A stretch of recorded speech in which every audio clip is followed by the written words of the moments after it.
This is Harold Zawatsky. Good afternoon. I am the chair of the Fairfield Board of Assessment Appeals. Today is Monday, April the 26th, 2021, and the time is 6:19 p.m. And this meeting is called to order. And this meeting is for the deliberation of voting upon appeals properly brought before the board. And I will ask Kathy, who is taking our minutes, if she would kindly do a roll call. Thank you. Okay, good evening. Paulette Cujo. Kathleen. Here. Harrison. Here. Here. Harold Zawatsky. Here. Ronique Patel. Here. Wow. John Spoilier. John is not present. Judy Dayblack. Judy is not present. Catherine Giff. Catherine is not present. That completes the roll call. This is Harold. Did you announce Alexis Harrison? Yes? Okay. I missed it. Yeah. Okay. Okay. Thank you very much, Kathy. So we've added an item to our agenda today, and we have invited a representative from the Town Planning and Zoning Department, Jim. Excuse me, how do you pronounce your last name? Jim? Went. Like George Went from Cheers. Okay. George Went, and I've invited him because the board in general does have some questions regarding zoning and land use in Neighborhood Code 66. And Jim will give us an overview of the town planning and zoning, and also open for questions and answers. So Jim, I hand it over to you. Thank you, Mr. Chairman. Again, my name is Jim Went. I'm the planning director for the town. I met with Kathleen Griffin and Harold on Friday for some background information, because apparently there's some questions about Fairfield Beach Road, and they asked me to attend tonight. So I'll do a brief overview of what I interpret some of the questions to be, and if I don't cover that in my very brief presentation, I'm happy to answer any questions that you folks might have. So it's long been held by the Zoning Board of Appeals and the Planning and Zoning Department that Fairfield Beach Road, west of Reef Road, is a permanent easement for roadway purposes, and the lots extend from Pine Creek to Long Island Sound.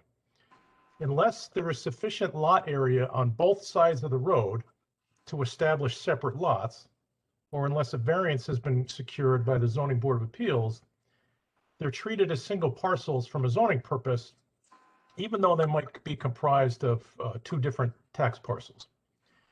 The area on the creek side contributes to the overall lot area for the purposes of calculating total permitted building lot coverage. Many of the creekside properties, as you know, have garages or other accessory structures for the homes on the beach side. Some are vacant and simply used for parking. Properties that have more than one dwelling on them either predate the zoning requirements or have been granted variances. Detached accessory structures in the beach district since 1997, there was an amendment made in 1997, are prohibited from having finished heated living space or interior plumbing fixtures. So that was a provision that was established in 1997. So if they predate that, there may be instances where we've got finished living space in detached accessory structures. The minimum lot area in the beach district is 9,375 square feet with a minimum 50-foot lot width. Total permitted lot coverage is 20% of the area of the lot, or whatever the lot coverage was at the date of the adoption of the beach district regulations, whichever is greater. The lot area calculation is net of the area of the road.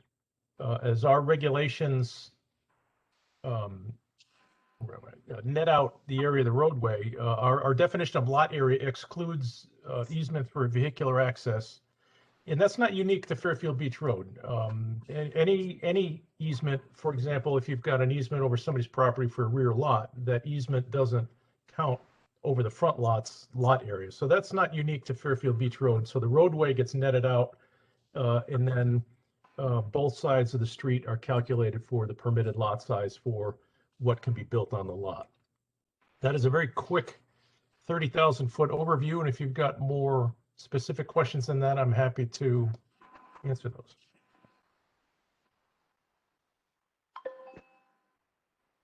Any questions, folks? This is Kathleen. I had a question on selling them off. So if you have a creekside lot and you want to sell it to your neighbor, or you want to sell a piece of your lot to your neighbor, are you able to subdivide and sell, these creekside parcels? Or why don't we call them parcels? Or well, it would be the same situation as any other piece of property, that you can't sell a piece of your property unless it results in your lot still remaining conforming. So if you've got a large enough lot that has excess area and you want to sell that excess area to a neighbor, as long as you're maintaining a compliant lot, you can do so. But in a lot of cases, those lots are already insufficient to qualify as separate lots. So if that's the case, then no, they wouldn't be able to do that.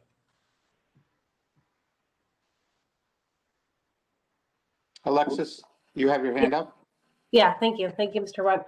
I had a question. Just so go back to the 1997 provision or regulation. So the garages on the creek or on the beach side, they can't have interior plumbing or electricity. So basically, Electricity is fine. They can't have any finished heated floor area or interior plumbing. So Just basically, go- that just for Yeah, historically, there were a lot of permits that were granted with, garage with storage above that, later on morphed into something else.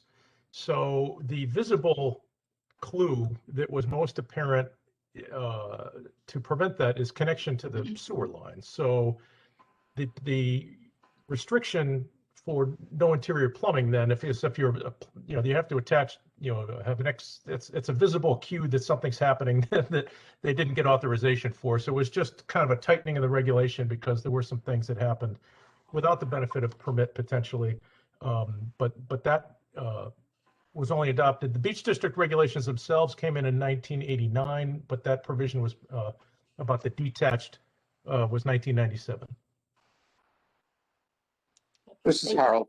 It's my understanding that the building footprint cannot exceed 20% of the land area or the building lot itself, unless it was grandfathered or previously built that way to exceed 20%. So what happens if, let's say, there is a structure on the creek side that is torn down? Can another structure be built either on the same footprint or larger or smaller? The 20% lot coverage limitation is based on the percentage of the lot. So if there is a structure on the creek side that exists, that structure footprint would contribute to that maximum. So if there's a structure there and somebody's at 20% and they take that structure down, they can rebuild it as presuming if it's an accessory structure to a house on the beach side, it wouldn't be able to have interior plumbing fixtures or heat, but it could be a garage or an unfinished accessory structure, or that square footage could be credited to the beach side. If somebody's got a 400 square foot garage that they tear down, they could add that 400 square feet of footprint to the house on the other side. Thank you. Ronit, you have a question? Yeah, thank you so much for joining us today. So question, if someone did have plumbing and or electricity, would that theoretically raise the value because they're grandfathered in, or is that something that is not a factor when it comes to the price of that standalone creekside property? Yeah, that's not my area of expertise. I don't profess to be an assessor or an appraiser. That's what you folks are charged to judge, I guess. So you could ask Ross that question.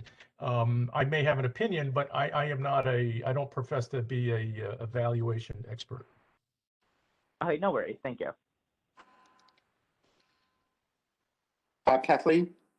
So this is Kathleen. So Jim, can you rent those units? Can you rent the ones if they have no plumbing or, like heat, or if they do, then can they be, rented out to another person? Do they have to be occupied by members of the same family? How does that work?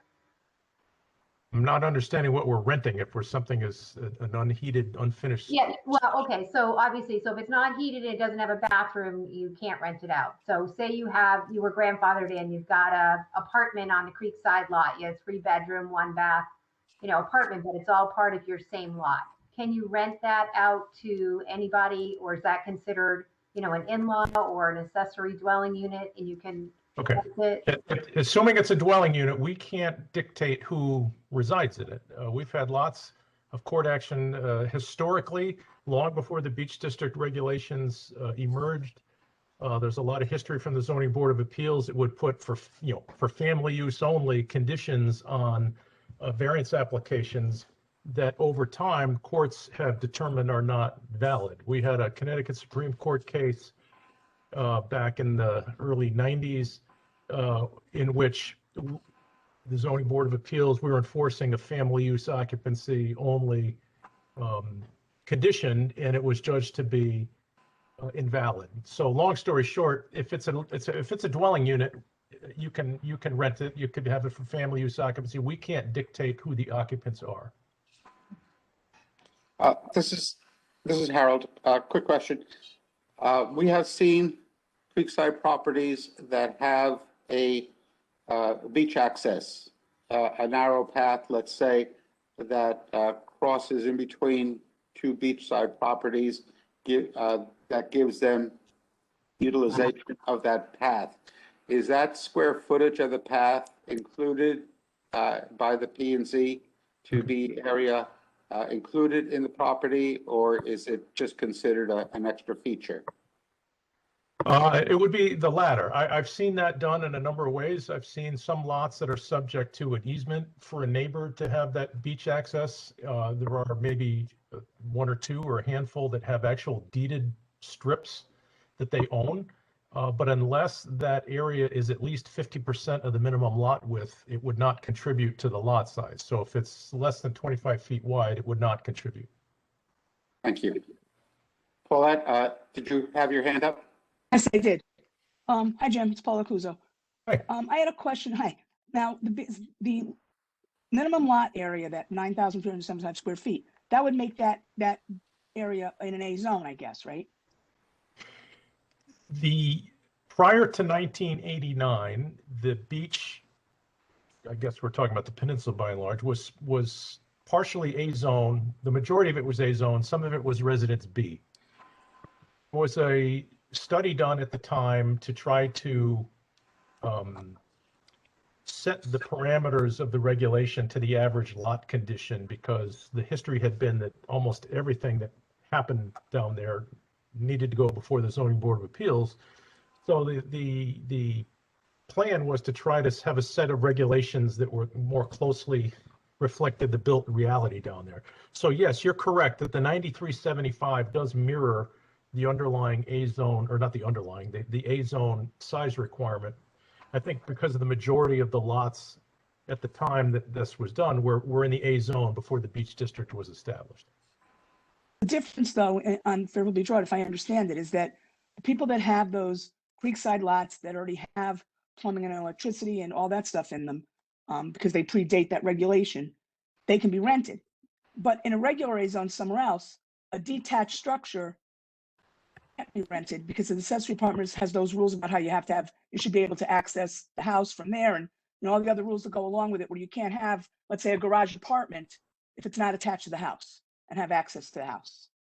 So this Well, is a little bit different then. Yeah, yes and no. I mean, there are examples of properties outside of the beach district that have more than one dwelling unit on them. There's older estate properties or properties that had carriage houses that had caretakers living in them for years that now are rental units, not in the same density that we have down on the beach, but there are examples of other areas of town that have pre-existing non-conforming dwelling units, which can be rented.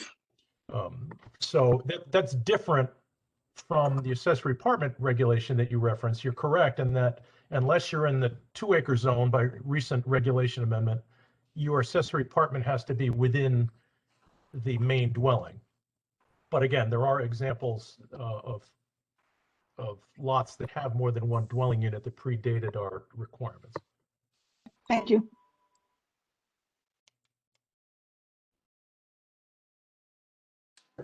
Any other, Kathleen? Yes? Yep, sorry, I have a couple. So again, about your, if you have a 3-bedroom or a 1-bedroom unit and it's, grandfathered in, can you move it on the property or does it have to stay in the same location that it is now? In other words, if it's on the creek side, can you move it to your beach side or you have to keep that on the original footprint? Try me again. So if you've got more than one dwelling on the lot, Well, say you have your main house on the main lot and you Yeah. have, you've got a big piece of property, you've got a house across the street on the creekside lot. Can you move that house to your main property and put a garage on the other, vice versa? In other words, is that movable or does it have to stay where it is? well, there's a process, there's a regulation, a provision within the regulations that if you have more than one dwelling unit on the lot now, and you are going to rebuild that in some fashion, there's a special exception process available to do that. So it would be a case-by-case basis. There are examples of ones that have gone to the Zoning Board of Appeals for that as well, to expand the footprint of a non-conforming dwelling because there's more than one dwelling on the lot. So we've had a couple of those recently.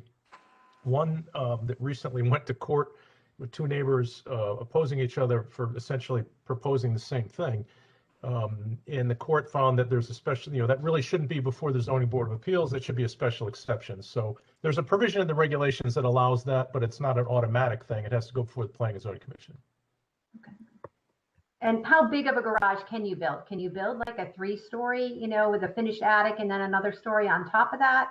Even if it's not heated or has plumbing, like how high up can your garage go? Beach district regs limit to 2 stories, 30 feet in height.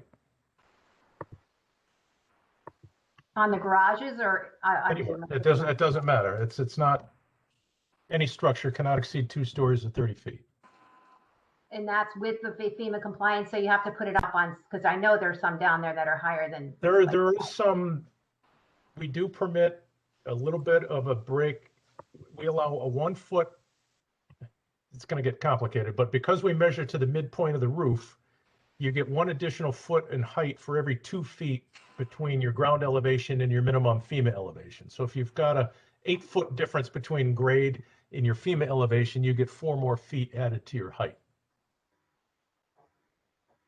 This is Harold. There are some properties on the creek side where there is solid area of land, and beyond that, it gets into the reeds and marshes. How does the P&Z look at the ability to extend the, let's call it dry land area, into the marshland by either filling or just cutting down the reed and marsh grass? Well, in most cases on the peninsula, once you're below a certain land elevation, you're going to be in the jurisdiction of the Connecticut DEEP. So if you're below, I want to say the elevation is 4.7, which is the 1-year tidal flood elevation, you're then in tidal wetlands, or if you're below the coastal jurisdiction line, any fill or extension would require a DEEP permit, which you're not likely to get. If it's an inland wetland situation, which I'm not sure that would necessarily apply at Fairfield Beach Road, you'd be subject to an inland wetland permit. But in most cases, there's not fill permitted beyond elevation 4.7. Thank you. Kathleen? One more question. Do you have a list of all the properties down there, you know, the creekside or whatever that have that second dwelling that were grandfathered in? Is that something, is that because you know because of the sewer, or how do you, you know? Because I No, think the that's the short answer is we do not have such a list. Okay.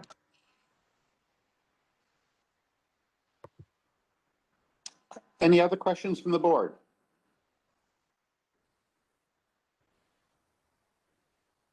Last chance. All right, then, Jim, I want to thank you very much for taking the time to join us this evening and to give us the overview and address our questions. That's been very informative, and that's basically what we were looking for when we requested your presence on Friday, and appreciate your coming. Thank you very much. I'm happy to do it. I was hope it was helpful. Have a pleasant evening. Thanks, Thank Jim. you. You too. Bye-bye. Okay. What do we think? Was that helpful, folks? Yeah, I thought so. It would help clarify some stuff, I think. Excellent. Thank you. Thank you for the comment. So now getting back to our regular business, I think that we want to still open the cases of the beachside properties that Peter and Alexis have. Yeah, And so either of you want to go first? Raise your hand. First hand up. When, I'm okay, happy to start. Peter, Excellent. let's see, you want to go? well, I think we'll have you do a few. Peter can do a few. And Yeah, we'll that sounds fine. Thank you. Thank you. Sure. Yeah, I'm ready. Yeah, and I wanted just to go back to, I think it was a property of 860 Fairfield Beach Road. And I think we kind of stopped that hearing or that deliberation until we got more clarity from Mr. Wendt, and that was very helpful. And thank you for doing that, Mr. Chairman. So, this is something that we tabled, I think, Thursday evening, appeal number 387. It was 860 Fairfield Beach Road. Again, should I just procedurally, should I just put the motion back on the table, Mr. Chairman? I'm sorry, I didn't quite hear the question. Oh, sure. Should I just, do I just need to put the motion back on the table? This is one that we had set aside, so Yeah. certainly we can bring it back to the table, yes. Yeah, so Yeah. this is, Motion. sorry, 1 second. This is Kathleen. We had a question on this because remember the couple of the lots next door? Yeah, that's right. And Kathleen, may yeah. Yeah, I as long did as get that clarity. has that question been answered about the PC4 on the neighboring lots? If we have an answer on that, then I think that was everybody's question. Yeah, I've gone through to the Conservation Commission, Kathleen. I think that was our question, right? Right, you were going to check with conservation. That's right. Yeah. Well, no, That's I think the answer. the other question was, why do the other two lots next to it have a PC? Why does it have a PC4 and the other one does not next to it? Why was it coded? Okay, I don't have that. valued as a, you know, or a WP4? I think that was a question for Ross. I put the ticket in that night. We all agreed I would put the ticket in, so I put a ticket in, waiting for his you know, and I don't know if he gave us I didn't see the answer come out, but maybe he has an answer so we can address it. But that was, I think we all agreed I was going to put the ticket in for that. Well, this is Harold. Let's hear what Alexis, what do you believe the issue was Well, for I setting? think I'm just going to start just really basic here and just make a motion Yes, make a motion. so we can just talk about it. Great. Thank you. So I would like to make a motion to bring down the town's value of 869 Fairfield Beach Road from $42,000 to the appellant's opinion a fair market value of $30,400. And again, the reason for the appeal, the market value didn't increase because the land can't be developed. So I asked the question to the conservation department and just asking about the property, why it couldn't be developed, because I think we wanted some clarity on that. And according to Sarah Neefsey, who's the wetlands compliance officer, she said 869 appears to be on state title wetlands, which would be the jurisdiction of the zoning department in the state. There may be a fringe of inland wetlands on it, but they would need to do a survey with elevations in the coastal jurisdiction line and possibly some soil mapping there. This is Veronique. I'll second that motion. And what is the appeal number again? I'm sorry. Oh, no problem. Let me get it up. It is 387. Thank you. Yes. Okay, any discussion? Yes, I was going to say something. Paulette. I'm sorry. I That's didn't okay. see. Oh, that's great. I was going to say that I talked to Bill Hurley in general about properties down there because of what Alexis said. I already knew that there was an issue with the state, with the tidal wetlands and things like that. So I asked him about it in general, and he said that, it's not just, the reason is because those tall grasses and everything, you can't see it, but there's residual water in there. So it's not like it has to do with the tides, but even when the tide goes out, there's residual water in there. The land is murky and mucky, and you really can't do anything with it. This woman, if you notice in the picture, I don't know if you could see it, she's got 2 posts and a chain blocking off that whole piece of land. She doesn't park on it.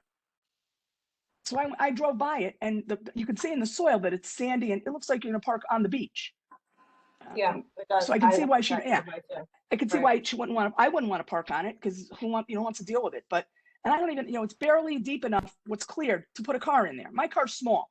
Put an average sized car in there, I don't think you're going to get much room. So based on what Bill said, I understand why she can't do anything with it and why she doesn't even use it for parking. And she certainly can't cut any of those grasses. So from my perspective, I would be willing to grant that appeal because truly she doesn't really have any use of that land.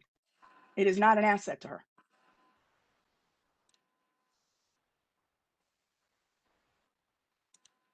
This is Harold. So Paulette, are you saying that you believe she has a chain up there to She does have it. I prevent was there.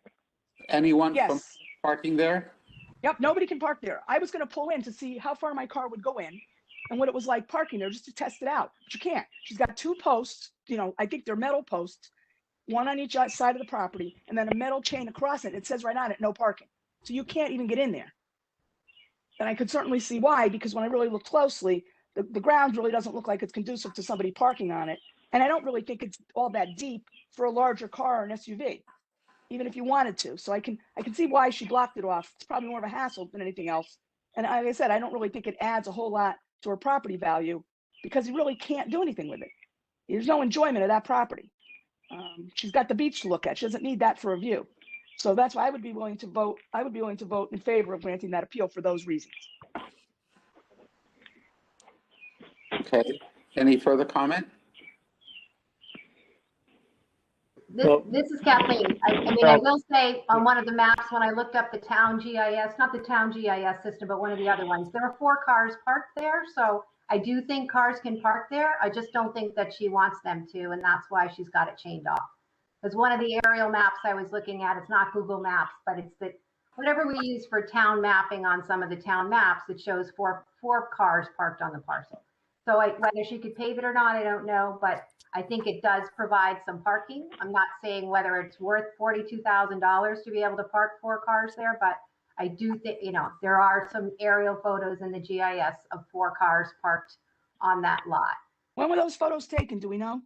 I can look and see. It was one of the town maps.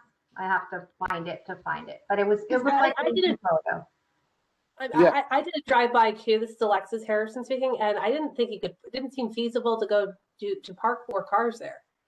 Yeah. The picture had I'd 4 like to know the cars date of parked the picture. straight in. This I can is find Harold. it if you want. If there's a picture that has 4 cars parked on it, I mean, that's a valid argument that can be used for parking. I know that on Fairfield Beach Road, there are a number of creekside properties that have chains going across the property. And that is because the owner of that property does not want others to park there. I don't know why they don't just post it for trespassing or what have you, but that assures that people won't be able to park there. Whether she's doing it for safety purposes, to protect the public, or to protect her own self, if there are cars that are parked there periodically, it would indicate that it is a parkable area. That's Paulette. That's why I asked how old those pictures are, because I don't know when those pictures were taken, but when I drove down there, it looked the dirt. It's not like parking on a regular piece of land. It's like parking on the sand. I And maybe understand. somebody wants to, but that chain and those posts that she has, they don't look like they're temporary. That looks like it's blocked off. We're not using it. And she might be doing it to protect the land. Yeah, like I said, walking down Fairfield Beach Road, there are numerous properties along the way that have chained up areas. And I think that's ostensibly for the owners to prevent other people from parking on those open spaces. Yeah, Yes, Alexis. I think it's tough for us to do her thinking. Like Yeah. we can make a lot of assumptions all day here about why she's doing what. And listen, we just have to vote on this. Yeah, okay. Yeah, in the summertime, when it's not the middle of winter and it's not muddy, people have mud issues all over town, or wet issues, depending on the weather. But in the summertime, when it's dry, it might be perfectly good parking area. Okay, so we can vote on this unless there's further discussion. No, this is Kathleen. I found the image. It's Maxar Technologies map data imagery 2021, and it has 3 cars on it, not 4. I'm sure it's the correct lot. So When was it dated? 2021. I can send you the photo if you want. No, it's But- okay. I don't Yeah, I'm care just to going see to it. say it has 3 cars parked straight in. So I do she can pave it. I don't know, but I do think it, I think it could be used for potential overflow parking if you wanted to. I'm not saying she does, just may have that value for her. What is 2021? Now that's the date on the map. Here, 2021. Okay, Map data 2021 imagery, Maxar Technologies. okay. Yes, Alexis. I know. I mean, I don't know if she can or can't pave over it, but it is on wetland. So I imagine whatever kind of chemical or paving they do, I don't know if they can actually do that. So she may be able, sorry. All right, I'm going to call a vote unless there's further comment. All those in favor of granting this appeal to the requested value, please raise your hand. I have Paulette. I saw your hand there for a moment. Yes, I'm Okay. voting to approve. Yeah. I have 2 to approve the appeal. Opposed, please raise your hand. I have 1, 2, 3, 4 opposed. The appeal is not granted. The vote is 2-4-0. Alexis and Paulette voted in favor. Thank you.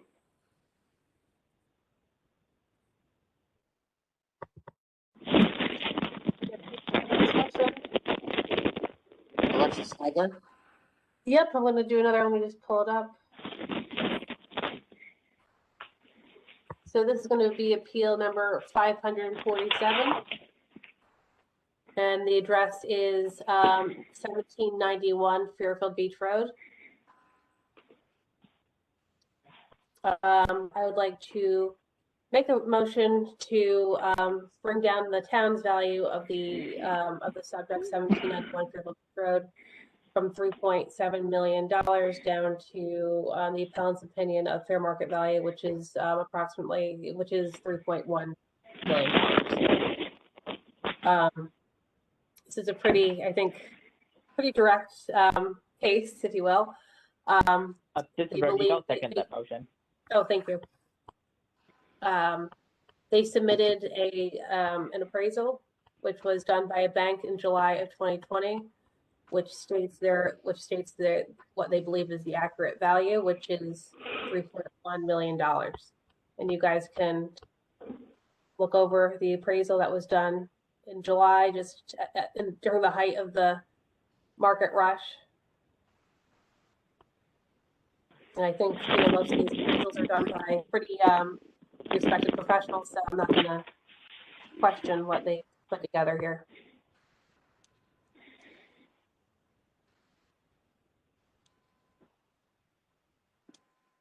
Okay, questions, comments? Ronique? I see, so this is Veronique. I see it was for Bank of America. Did they refinance or did they, do you know? I don't know why they. Okay. Okay, no worries. I don't think that's applicable, right? I was wondering if they took it out for a home equity line to make improvements, but then again, because they did it in July, and I was wondering if they made any improvements since before October, but that was the only reason why I was thinking that. Got it.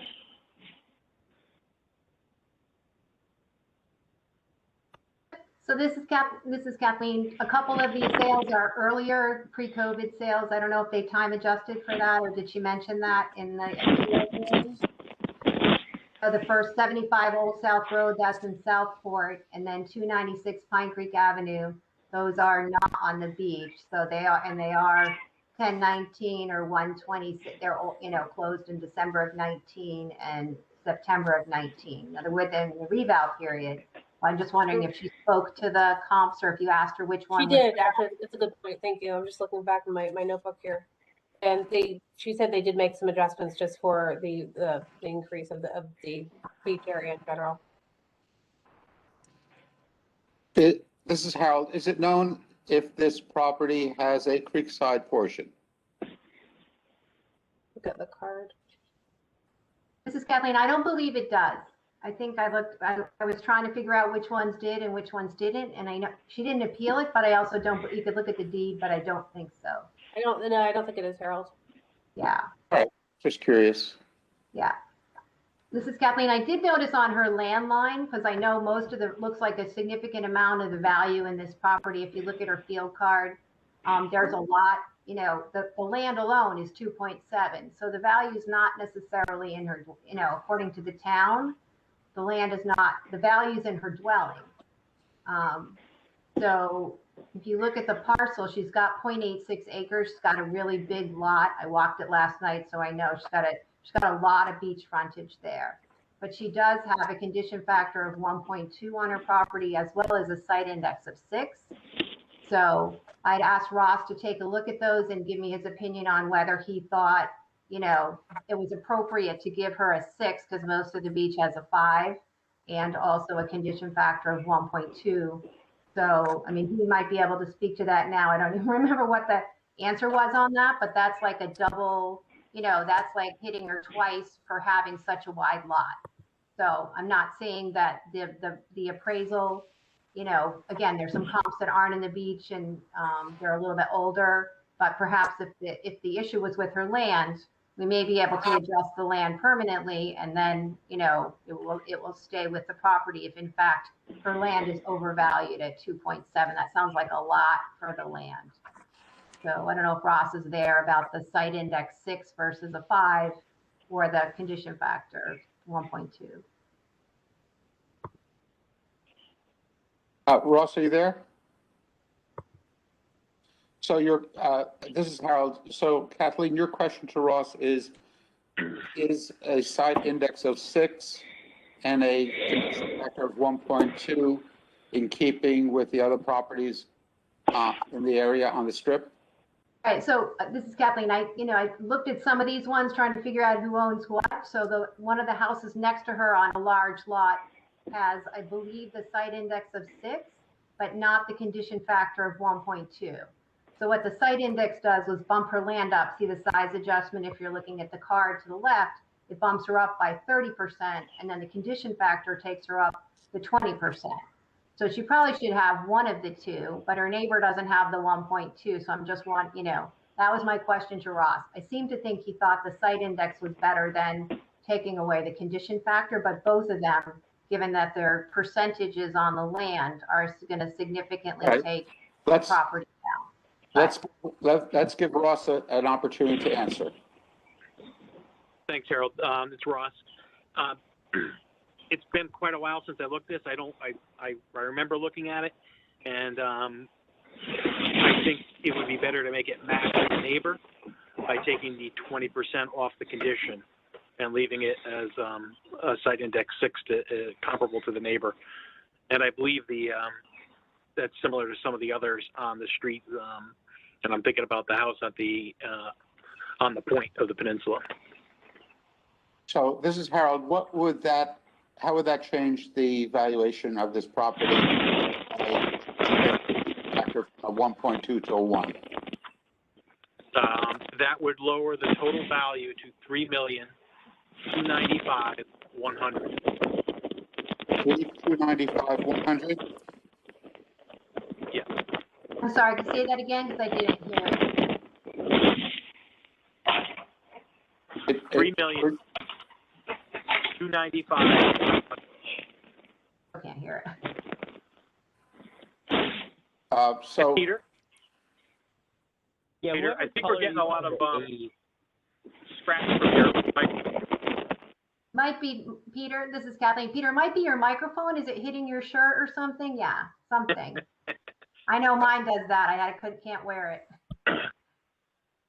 thank you. So, Board, how do we? did So- everybody get the amount? I'll I repeat still it. didn't hear it, sorry. 3,295,100.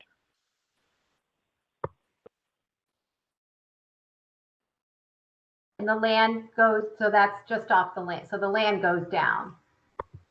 Right. It's So all that, off the land. this is Harold, that would be a car correction? It could be. I mean, if that's how you want to. Yeah. Okay. And that would restate the value of the property that the town would have. And is that something that we need to vote on? Vote on a card correction? I think we have done that in the past.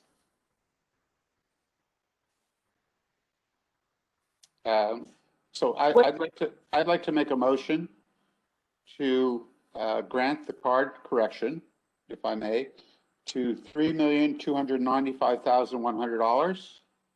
Yeah, Harold, there's a motion on the table, so I think we need to either table it or Alexis needs to withdraw it so that I'll we can do the withdraw. card correction first. Okay. Okay, Alexis has her hand up. Yes? I will withdraw the motion. okay. Okay.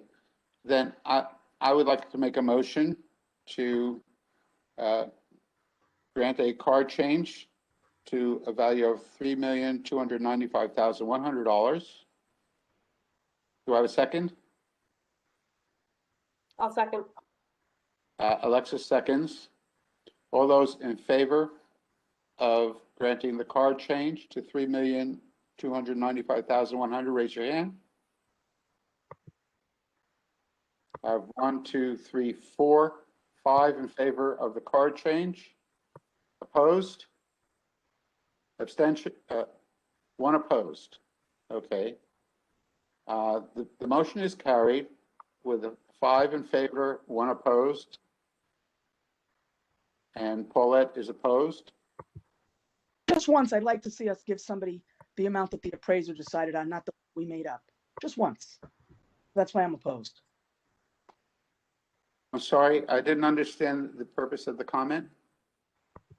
Commenting. I'm just saying why I was opposed. That's all. Okay. All right. So we now have a new town valuation. The appellant still claims a value of $3,150,000. Any further discussion? Well, this is Kathleen. Now we need a motion to address her appeal. So that would be That's correct. Alexis, yeah, to take it from 3 million if she wants to, or I can, from 3,295,000, whatever it was, 100 Go ahead, to Kathleen. 3,150,000. You want to make it? Okay. Go ahead, go for it. Who's making the motion? I'm sorry. Does anyone wish to make a motion?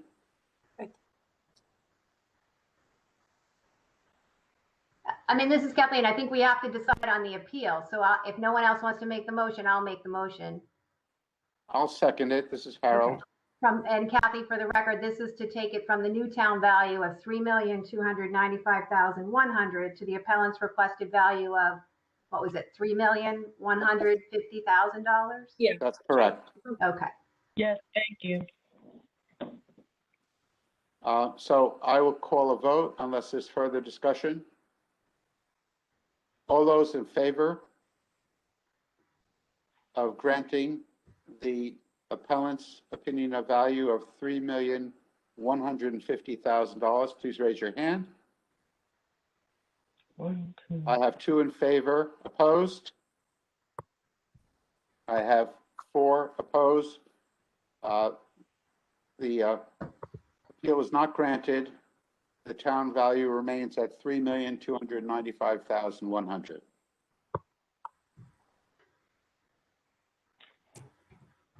Okay. In favor, by the way, was Alexis and Paulette. The rest were opposed. Thank you. Alexis, another? Sure. I'd like to go back to, if I may, out of the beach area, just to finish a neighborhood. This was that Berwick Avenue property, appeal number 150.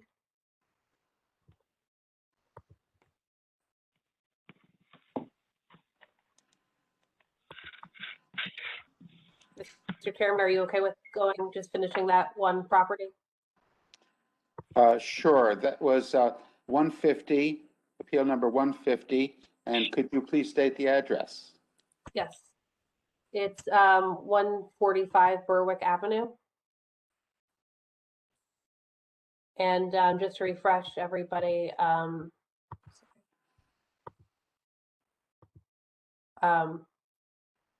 the applicant wanted to actually increase the value. Just give me a second, it's taking a bit to pull up on my computer.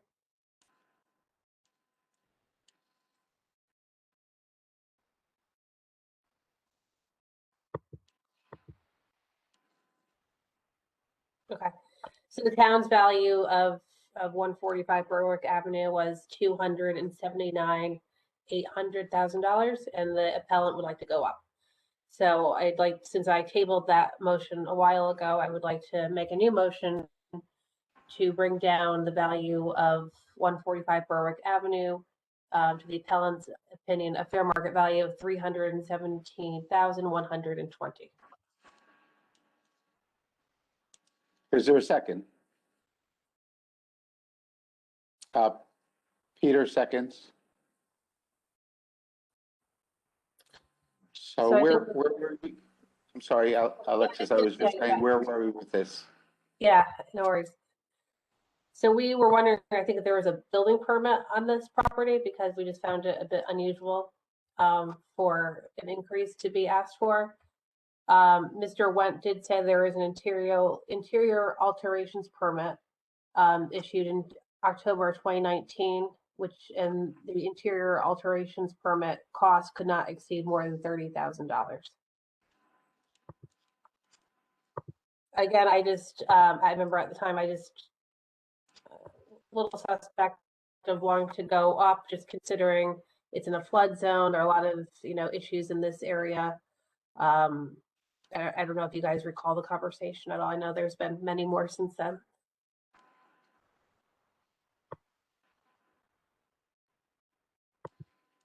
So this is Harold. This appeal we took no action on this for further review. Okay. And what did we learn from the review?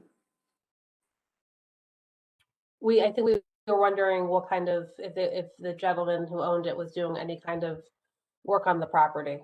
And I did learn that there was a permit, an interior alteration permit that could not exceed more than $30,000 that was issued in October of 2019.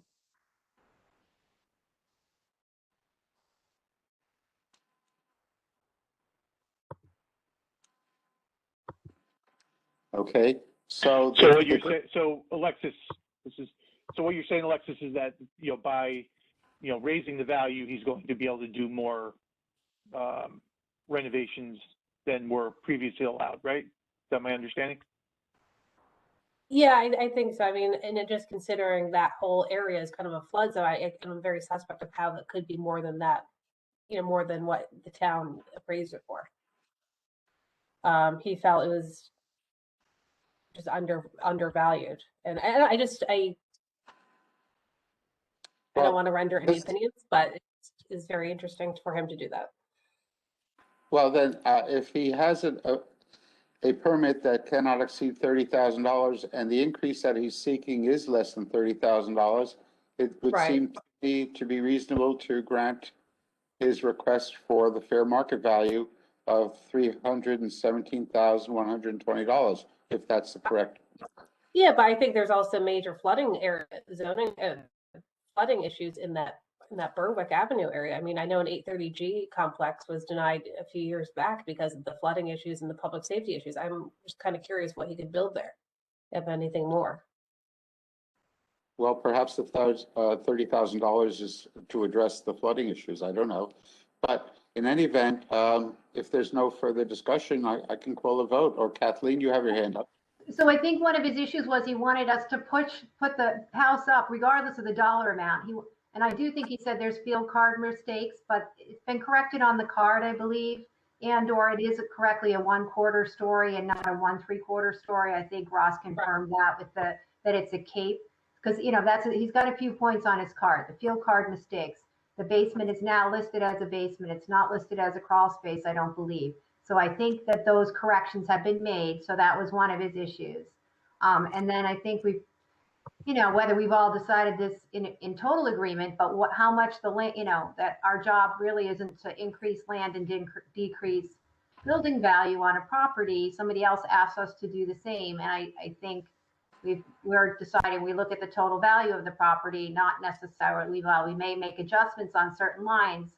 Our purview is not to sit here and, try to go up and down. So I think that was one of his other requests, right? My land is too high, my house is too low, and he wants to be switched Right, around. and I think this is the same gentleman who's made other requests to increase. Right. Yeah, and I think we've If he does- decided we don't If do. if he does the $30,000 of construction, then that's obviously going to go to the structure and not to the land. So he will get what he wants there as well. So it makes sense for me to call a vote. And we've heard the arguments. So all those in favor of granting the appeal to the requested value, please raise your hand. Oh, sorry, no. To the requested value of $317,000. I have 2 in favor, opposed. 4 opposed. Okay. The motion does not carry, is not granted. The appeal is denied. Harold and Paulette in favor and 4 opposed. The appeal is not granted.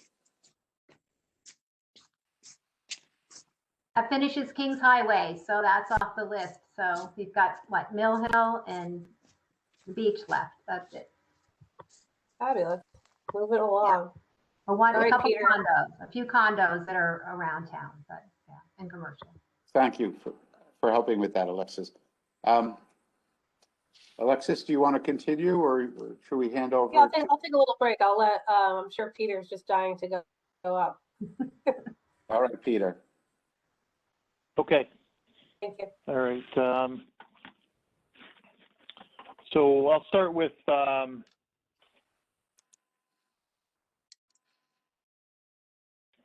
going to start with appeal number 450. This is actually appeal number, well, it was asked to combine appeal 450 and 457. This is for 1563 and 1564 Fairfield Beach Road. This is Greg Lane property. I'm sorry. It's the owner is Teresa Casola, and Greg Lane was the appellant. Property Consultants was the appellant, and they're making a requested value in total for $2,150,000, and that's down from the town's value of $2,224,500 for the the 1563 Fairfield Beach Road, and the town valued the 1564 at 663,100. All right, so the town had a different value. All right. Mr. Bernick, I'll second that. Yeah. All right, thank you. So the appellant asked to have this, feels that the highest and best use question comes into play here, and that they should, that because they have to be sold together, they should be combined. And the appraisal that was done actually came in at $2,250,000 for both of those. That's on 10/1/20, and just, you know, this on 0.2 acres, 4,000 over 400,000 square feet, and it is an FB8 section, 4 bedrooms, 4 baths. It was demoed and rebuilt in 2006, and in 2013 it sold for $2,450,000, including the lot. But it, you know, what does appear to be an unqualified sale. Anyway, they had some. Do we have a motion? Comps? So what's the number? Yes, What's the yes, number? we made a motion, right? It's appeals. The appeals 450. You can find all the documents in 450, Thank but you. it's also appealing 457 as well. All right. So anyway, he provided comps. 901 Fairfield Beach Road. Okay, that's a much smaller home. 1053 Fairfield Beach Road. You know, smaller acreage, smaller home, living area. 515 Fairfield Beach Road. Smaller, significantly smaller area, a little bit, you know, bigger lot. And then he also, and he wanted to rely on 2059 and 60 Fairfield Beach Road.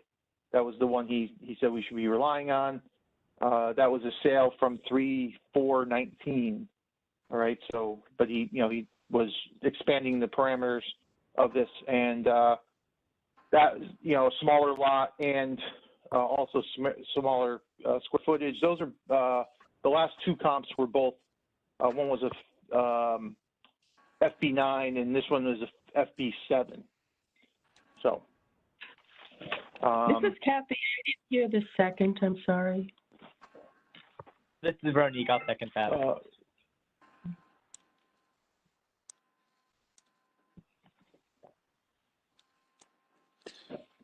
So This is this is Harold.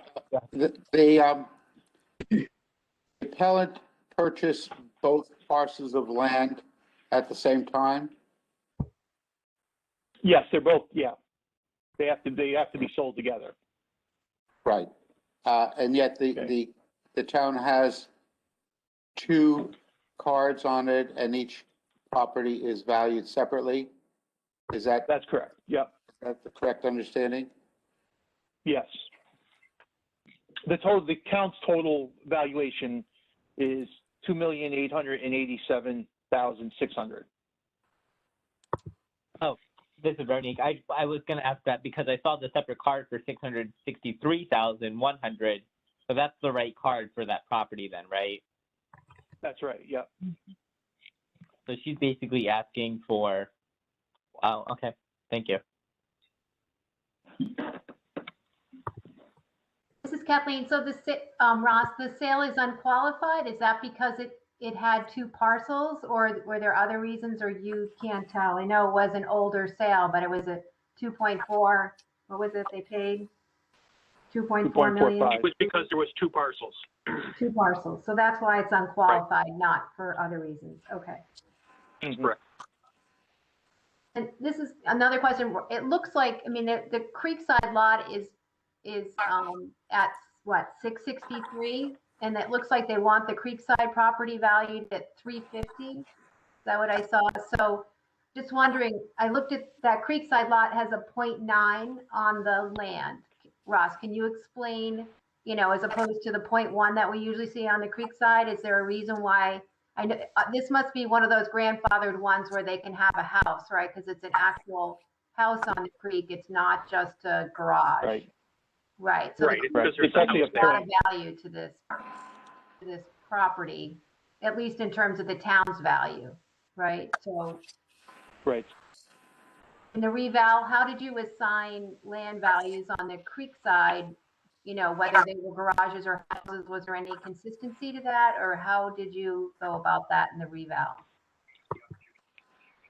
Most of the, if it's a developed parcel with a house, those are usually at 0.9.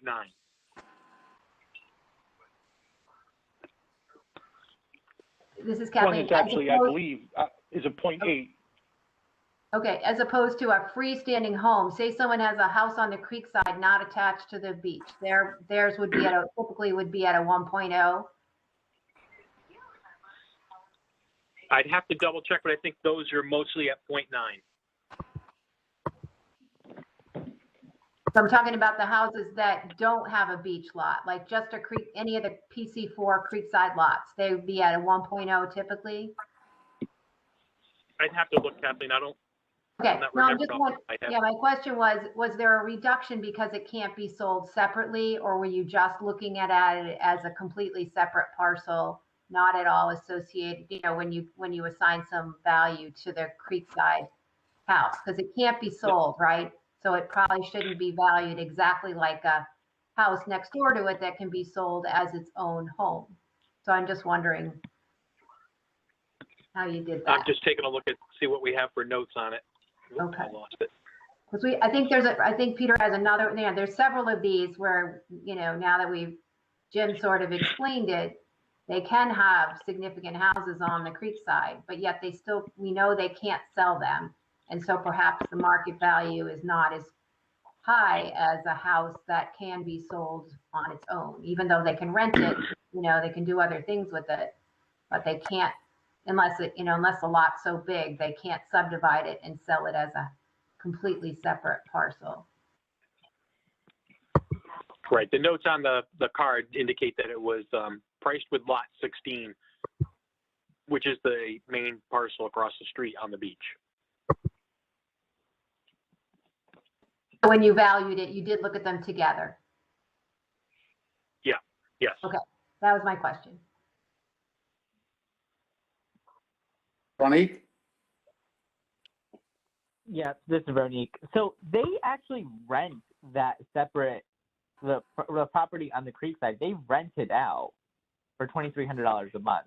So there's a kitchen, there's a bathroom. I mean, I'm sure it's grandfathered in, but there's definitely value in that separate parcel.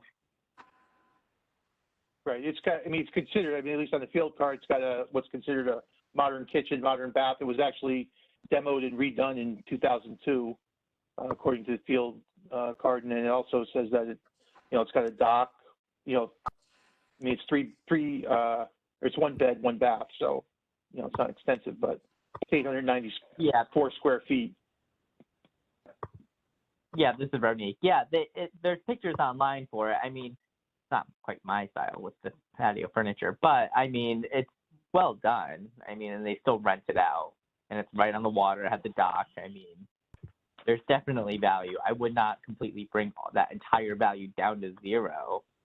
I mean, that's what she's asking for. She's asking for more than that. This is Paulette. Is she asking what the price came in at? She's asking for, this is Veronique, so she's asking for $737,600 in reduction, right?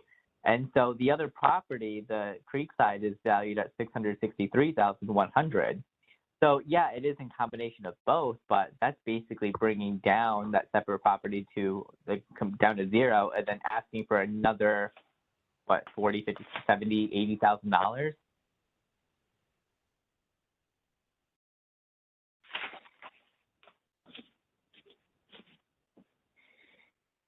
This is Well, Kathleen. Oh, sorry. Oh. Peter. No, go ahead, Paulette.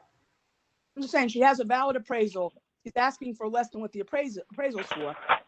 Why don't we just grant in part, and give her the appraised value?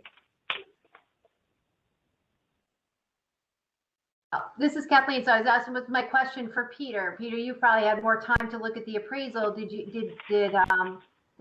tell you which comps are, you know, the best comps, and are those just Right, houses? well, Are they houses with good? he wanted to rely on comp 4, which is the 2059 and 2060 Fairfield Beach Road, you know, and, you know, it's, you know, it's a smaller lot. It's, you know, a smaller square footage, and even the cottage is, you know, a you know, smaller cottage. Matter of fact, that land only has, you know, the .10 on it. Yeah, and this is Bernie. He only valued the cottage on the appraisal at $45,000. This is Go Paulette. ahead. I'm sorry. Yes, Paula. I realize that telling us that the house is smaller, the lot is smaller, but he's not telling us that that was all taken into account in the adjustments. We can't really, it's not fair to say that it's smaller when the comp has been adjusted, and during the adjustment, when it's done, that comp comes out to be more money than what hers is. So he certainly made enough Yeah. adjustments. Yeah, pretty significant adjustments though, Paulette. You know, net 16%, gross 18, and, you know, 18.7%. So I mean, pretty significant adjustments. Well, there's significant adjustments, Peter, but those are within a guideline. And actually, there's a rule about a 25% adjustment, but that has to do with Fannie Mae only. That is not an appraisal standard. That's government's banking standard. And this comes in under that, and they're pretty strict. So, although it is significant, I'm not saying it's insignificant. He has accounted for it. And he stayed under the 25%, which the government would want him to be in. So I don't really have big issues. Okay. Mm-hmm. That's just me. Mm-hmm. Kathleen? That adjusted price was $2,302,700. So, I mean, this is Kathleen. I'm just looking at, if you wanted us to look at 2059 and 2060, it is an FB7 house, right? Or FB, whatever it is. It's at the end of the creek, so they don't have much beach over there. So the land value is less. But just looking at 2060, you know, and looking at the small, you know, small lot, it's a small ranch. The town has that valued at 126, and the subject's house, Creek House, is at 663.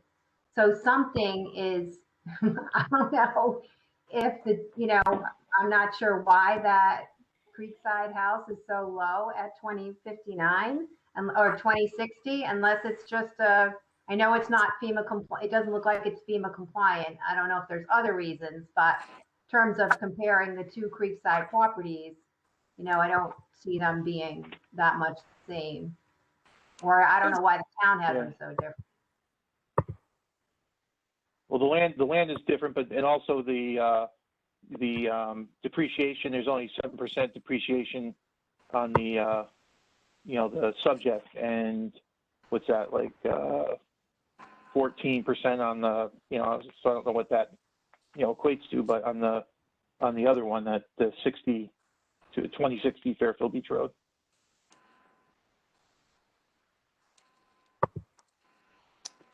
This is Kathleen. Peter, I were don't the have other anything else. multiple houses or no? No, they were not. Well, actually, no. That's it does appear that there is a no, I'm sorry. There was a cottage on the 515 Fairfield Beach Road. No, actually, I'm sorry. That's wrong. That was an adjustment he made to the comp. He adjusted it up 45,000 for a cottage. Yeah, I mean, that cottage on the subject property looks quite different than the cottage on the 2060 cottage. And that's where at least a lot of the, you know, the value from the town anyway on the comp. I'd have to look more closely at the two houses as well, but. Are we ready to call a vote? Any further discussion? Yes. Okay, all those in favor of Excuse me, Harold? granting this? Harold, just one question. Yes. Is that Ross? Yeah, it's Ross. you're going to have to identify how you want this allocated because we have two parcels. So, Ross, can you do that allocation for us? Do we need, if we're looking at this as a whole, do we need to do the allocation? If you allocated, you know, you did them together, do we need to do it together? Well, but we're. Well, the appellant, They have to appeal too. Right, but I'm saying, do we have to make that decision? for, One at a time. right. The appellant asks for a value of $1,800,000 for the 1563 and $350,000 for the 1564 to Fairfield Beach Road. That's how they apportioned it. So that gets us to the $2,150,000. Correct. So it's $1,800,000 for the beach side and $350,000 for the creek side. So you really need to amend the ask price. So Okay. So you're suggesting that since they lumped it all together and is purchased together, we have that number, but there are two appeals, one for each property, that if we wish to allocate it, then we have to make an adjustment to the requested value for $1,800,000 on the beach side and $350,000 on the creek side portion. So for Right, because you do have appeals where people have only appealed one or the other. yes, okay. So why don't we just, Harold, make a motion for the requested value of the 180 for appeal 450, then for 457 for 350. Just, you know, separate them, even though he's asking for it. We're going to give him, you know. I make an adjustment to adjust. Would this be an amendment then, or just an adjustment to the appeal? How do we word it for the minutes? Kathleen?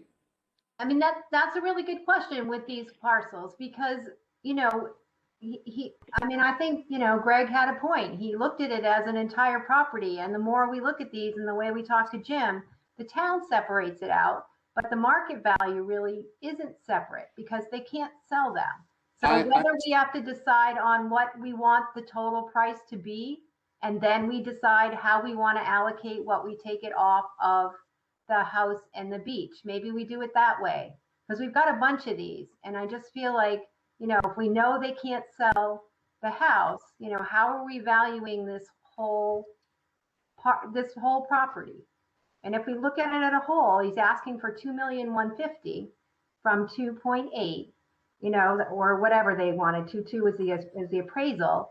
You know, do we just say, no, we don't think 2,000,001 is right. We think 2,000,004 is correct. So we'll do a partial and then we figure out how we want to allocate it between the two properties. Does that make more sense in terms of how we're considering these properties with multiple, you know, multiple parcels as opposed to looking at the parcels individually because we know they don't sell individually. And that's been the problem all along is because they don't sell individually. So to cut to the chase, I mean, there's a note here on each appeal petition, one saying $1,800,000, the other one $350,000, okay? So if this was indicated by the appellate, I think we can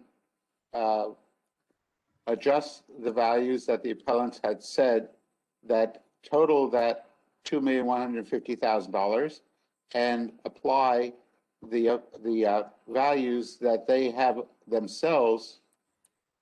Peter, they wrote these numbers on the form? I mean, I'd have to go back and look in the notes. I mean, I'm pretty sure he either told me that verbally or I'd have to go back and look at the denotes. Well, it got indicated, and the math is pretty simple. Adding those two numbers gives us the $2,150,000. Right. So whatever we have to do to the minutes to say that we are now valuing the fair market value to $1,800,000 for the one parcel and $350,000 for the others, and then we vote on each one separately. That I think is the way to make it clear. So I agree. I will make a motion to adjust the appellate's, well, can I adjust the appellate's value? To restate the appellate's value? Or to state the appellate's value for the appeal numbers 457 to $350,000? We'll do that one first. All those in favor, say aye. Harold, that was not on the table. The other one's on the table right now. I think the only one is Appeal 450. I think they're both, Sorry. Mrs. Kathleen, Okay. are they both, I think they're both on the table. Did you motion both of them together, Peter? No, I think we did only Yes, one. I did. Motion I both did of them both of them. together. Sorry, are they motioned together? I motioned together as a combined value. Yes, to discuss. And now we can, now we can take a vote on each one, but I think we discussed it at both together. And I think that, especially based on the appraisal he had and what we're seeing for the comps and knowing that they sell together, I think that that's not a bad, that may be an easier strategy for looking at comparable sales. That's what I'm saying, as opposed to picking apart the pieces because they can't be sold separately. Then we still have to vote on what we want to do, but we could, I think, whatever. I think they're both on the table. All right, so just to state it properly, on appeal number 450,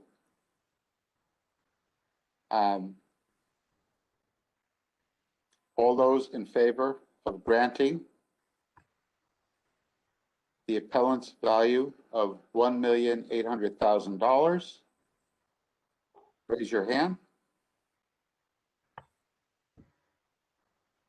I have 2 in favor. All those opposed, please raise your hand. I have 4 opposed. The appeal is not granted. And now so the town's value remains. And now on appeal number 457, all those in favor of granting the appellant's value of $350,000, please raise your hand. I have 2 in favor. Opposed, please raise your hand. No surprise. I have 4 opposed. The motion doesn't carry. And yes, I suppose you vote on one, you're voting on the other. So the appeal is not granted. The motion is not carried. The vote is 2 in favor, 4 opposed. Paulette and Alexis voting against. Voting 4 in favor. I'm sorry. My mistake. Paulette and Alexis voting in favor. Sorry, Harold, I didn't mean to interrupt you. I just wanted to clarify in my own head that the vote was against. That was the majority. And that was based on the fact that nobody believed that the appraisal was accurate, because I don't understand the reason not. This is Veronique. Veronique has a comment. Yeah, this is Veronique. It's not the fact that the appraisal was inaccurate. It's the fact that the way he appraised the Creekside property. I mean, we have an appraisal for the Creekside property of $663,000, and the appraisal said it's only worth $45,000. I don't see there's a clear case of valuing that Creekside property.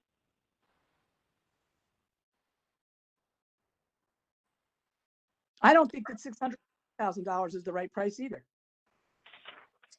They rent it out for $2,500. I mean, there's definitely value. There's a full kitchen, There's there's a bathroom, there's. Absolutely, there's value there. There's a lot of value there.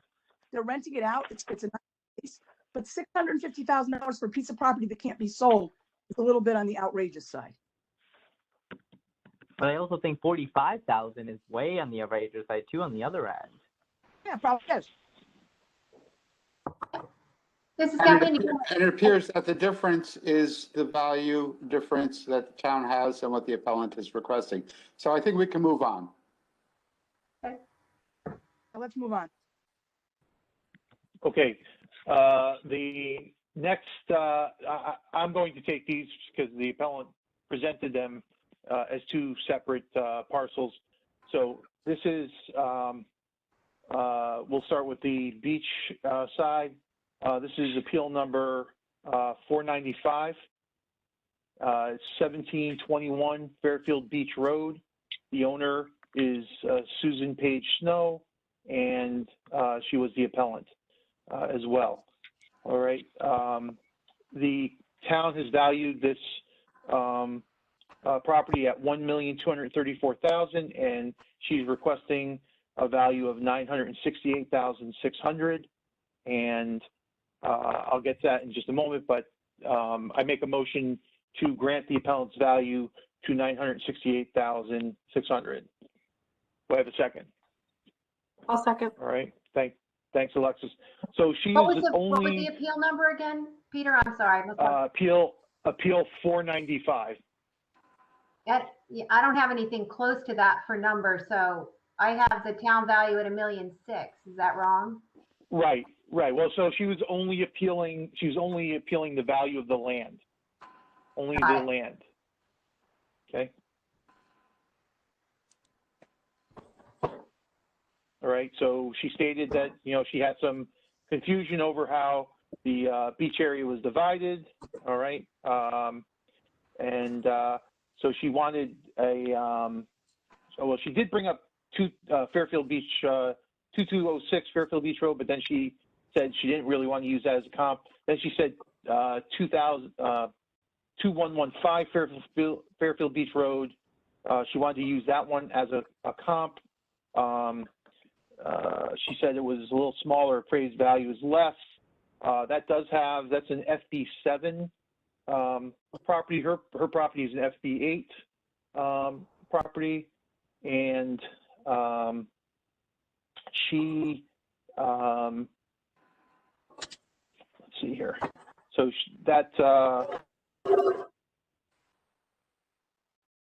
all right, you just see. So that was what she did. I took a look at her neighbors. Basically, it was she seemed to think that the price was out of line with her, other properties around. So, took a look at 1727 Fairfield Beach Road. All of 1735 Fairfield Beach Road, 1711 Fairfield Beach Road, which actually is a much larger piece of property. Almost double the size, right? Those are all FB8s. And then there was actually a sale of 1505 Fairfield Beach Road, and that sold for 1.3 on 12/3/20. And there was also a sale at 1337 Fairfield Beach Road, and that was $1,560,000. And then there was another one at 1311 Fairfield Beach Road, which was $2.7 million. And those are FB8 properties, and then I guess the 1337 does have a WP4, the other lot. So,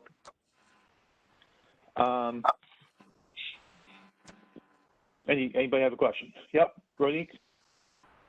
Yeah, this is Vernique. So there's two things that are confusing about this. So I just want to ask Ross a question on the second question. Well, actually, one question in general. So she bought it in 2010 for 2.15. She's asking for less.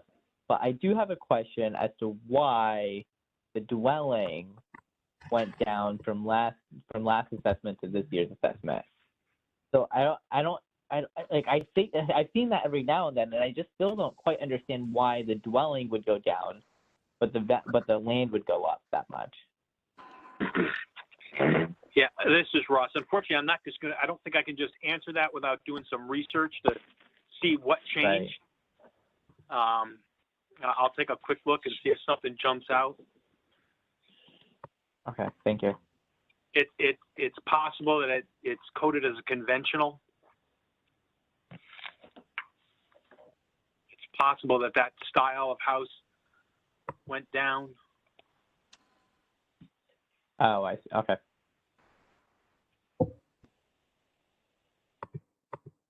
Let me just look back to 2019 and see if anything pops out.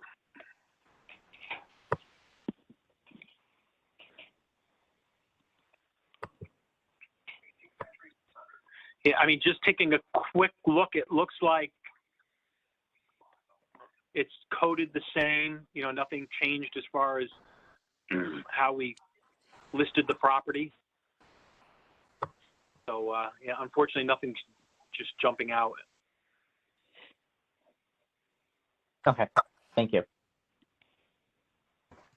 I just want to say, I don't know if I said this before either, that the one comp, the 2115 Fairfield Beach Road, does have a 0.95 condition for, says waterfront erosion, location, and restrictions. All those are in the notes, so that's a FD7. So, Kathleen, did you have a question? So this is No, Harold. I'm sorry, go ahead, Harold. This is Harold. So the town currently has the beachside property valued at $1,544,400, and the creekside property valued at what was it, $71,200. So together it comes out to $1,619,100, and the property was originally purchased for $2,150,000 11 years ago. Okay, Right. For both parcels. She's only contesting the land value. Yeah, but I understand, but we need to look at the entire value of the properties as a whole, and that includes both parcels, because that's. Are you saying that she's only talking about the land for the creekside as well? Yes, correct. Well, I don't Well, know. I would say that she on the other side, she's talking about the land value, but also she did bring up some of the depreciation that she's seen on, on the other properties. So, we can discuss that as well. What's the outbuilding on the creekside? It's a dock, right? There's a dock. You're right. Correct. Okay, which is assessed at $39.90. Okay, $3,990 assessed. All right. Any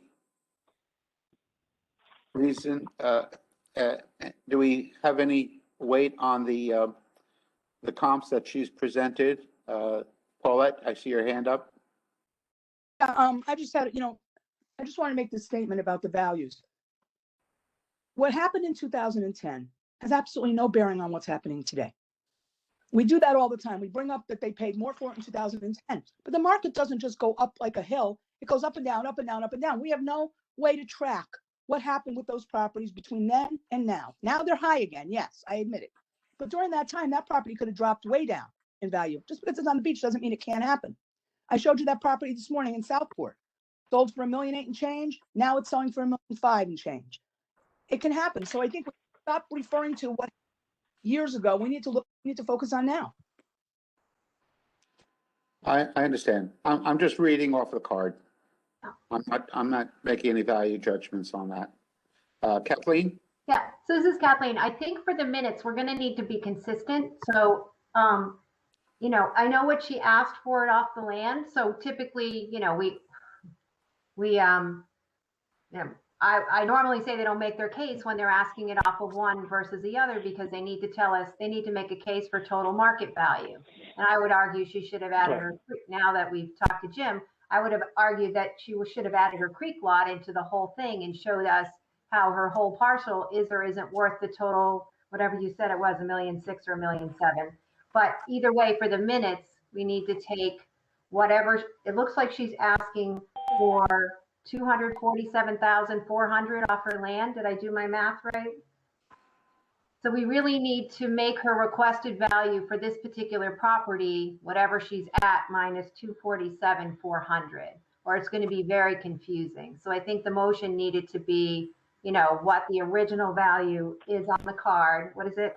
I thought I saw 1,644,000. Did I not see that? It's 1,644,400. Right, so we need to Oh. take that and then That's subtract six. what the difference is in her ask, which I thought was 247,400, right? No, she's requesting a value of 9. Well, I mean, But she's that's only the requesting a value of land. 9. Right. So Right, so then I would add taking the that house from- value back to her house, back to this particular appeal, because or subtract the difference between the two. In other words, take the 986 and add her house back, or take the total value and subtract, you know, the difference between the two. So that in the minutes, it's reflecting, you know, the total value of the property. Is to be very confusing if we list it the other way around. So Sure. for Kathy's purposes, you know, Kathy, the town's value can stay, I think, at $1 million. Don't you have $1,644,400? Yes. Yeah, and then we have to add the other two, add the whatever she has there plus her house, the 968,600. Yeah, this is Plus Ross. whatever. You take the 968.6 and add it to the improvements, you get 1,379,000 even. Okay, so I would say that that's her ask amount, 1,379,000 even. You know, for the motion, for the minutes, whatever, a friendly amendment, otherwise, because we don't Okay. take land only appeals, we take total property, so. That isn't true. Wait, who is we? Yeah, who's wait? I mean, Yeah, just so to clarify. when we as a board specify the town's value, we use the total value of the property. We don't talk about one line over the next line within the card. We have, Unless But we somebody- do. I someone's respectfully feedback. disagree. We do though. We do. yeah, we got, Not in our motions, we don't. I'm talking about the motion on the table. How we value it, that's up to us to value it how we want, I think, or our opinion of the market value. But in terms Well, I of the think we should- motion for the minutes, we've been as the secretary, I've been listing the value that the town has currently appraised on the card and what the total value is that the appellant is asking for. So I don't think we just want to vote on a 968 reduction from 1.6 million. I don't think that's what she's asking. I think she's asking for a $250,000 reduction and she wants it taken off her land. I think that's what I mean. I could mean I as secretary.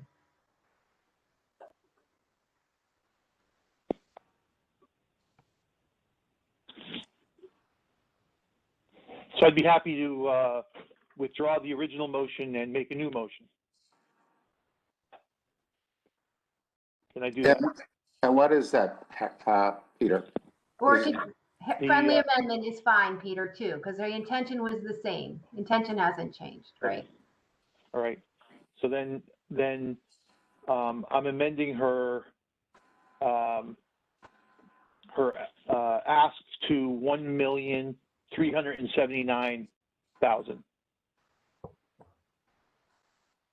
Do I have a second for that? Is there a second? This is Rodney, got second. Ronnie seconds. Kathleen, you're muted. Yeah, thanks. I was going to say, if there was a second on the table before with a friendly amendment, the second still stays, unless he Okay. doesn't want to keep it on. Right. Elected and seconded the first time. Okay, so as long as this Alexis is comfortable staying with that? Yeah, it's just procedural. It's, you know, I don't think it's changing what the appellant is asking for.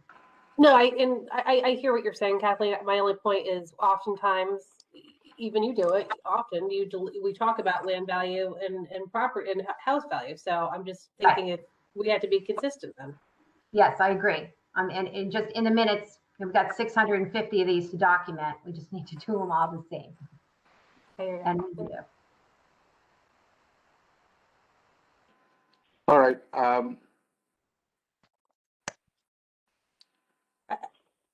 Peter So- wants a break. I can take one. Then the situation is the town has the value of $1,644,400 for the total property. And she is asking $1,379,000 for the 1721 Fairfield Beach Road property. Am I correct? Or is it $1,644,400 what the appraised value is that the town has for the 1721 Fairfield Beach Road property? And the appellant is asking for $1,379,000. Is that correctly stated? I think that is correct. Okay. So, any further discussion or thoughts? All those, I'm going to call a vote. All those in favor of granting the appeal to a total value of $1,379,000 for appeal number 495, the property at 1721 Fairfield Beach Road. All those in favor, please raise your hand.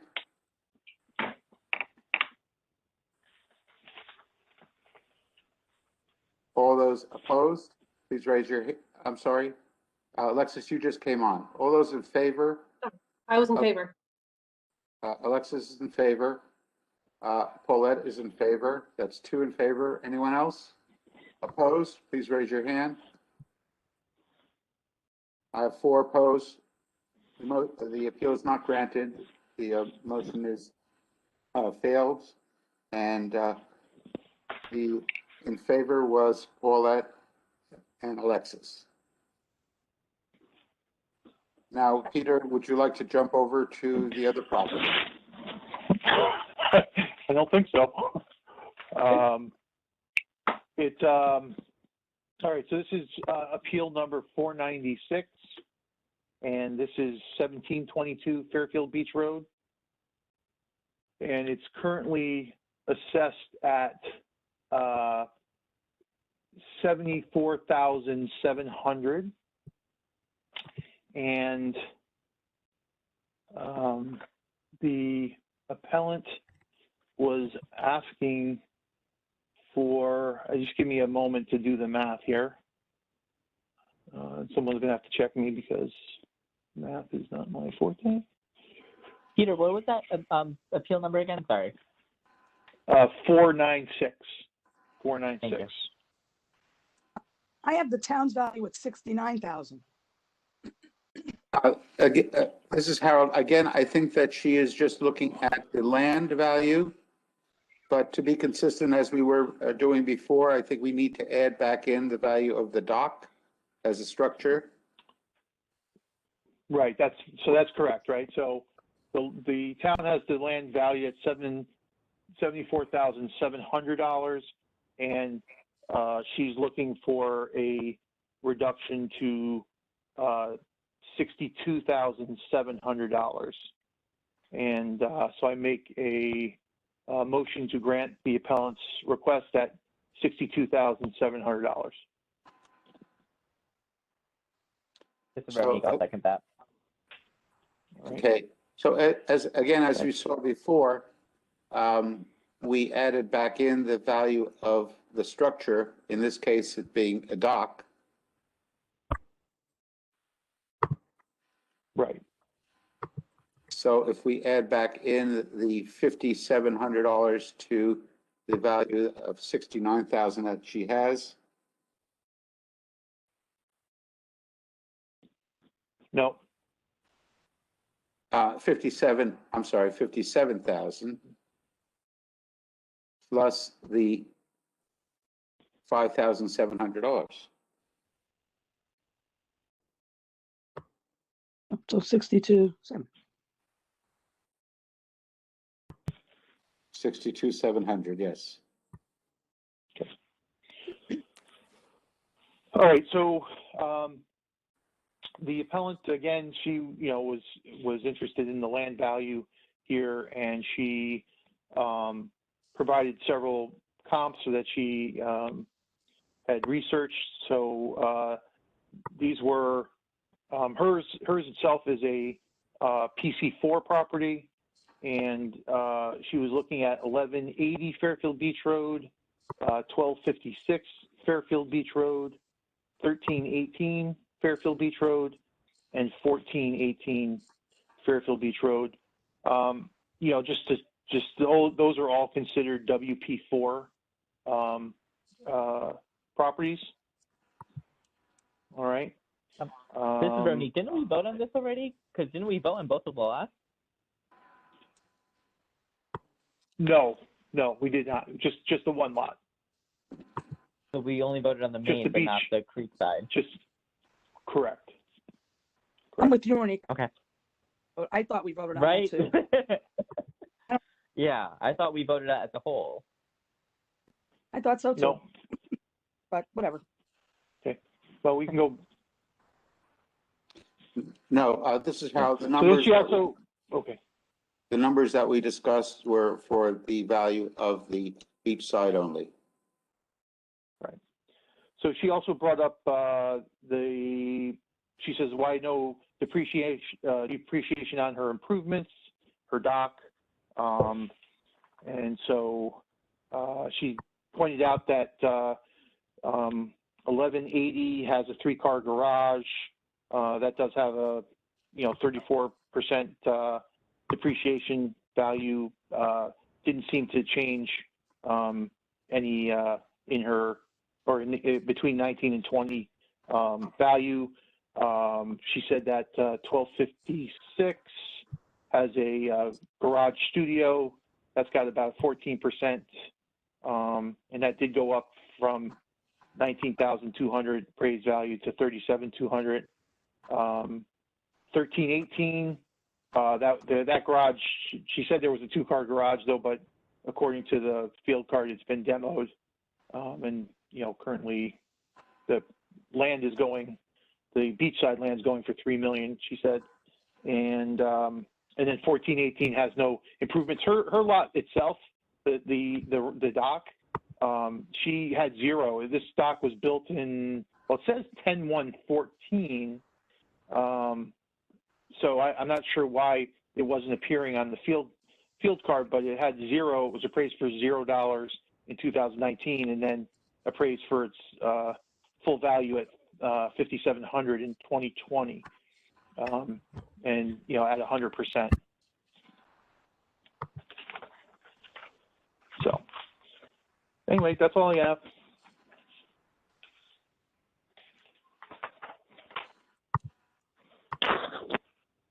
Any questions or discussion?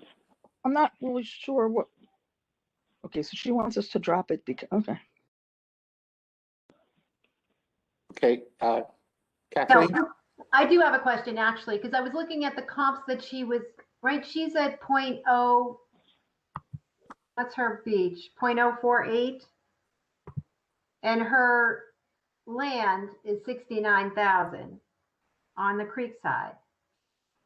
And some of the other properties are bigger, the 0.052s at 1180, and the land is at 56.2, and at 1256, it's a little bit bigger, 0.057, and the creekside land only is 56.8. So I'm just wondering, Ross, is there a reason why her you know, looking at the card, they all have a 0.10 condition factor. So I'm just trying to figure out why her Creekside lot's is valued a little higher than the other ones. Is it because of the kind of dock she has on it or how she's using the land?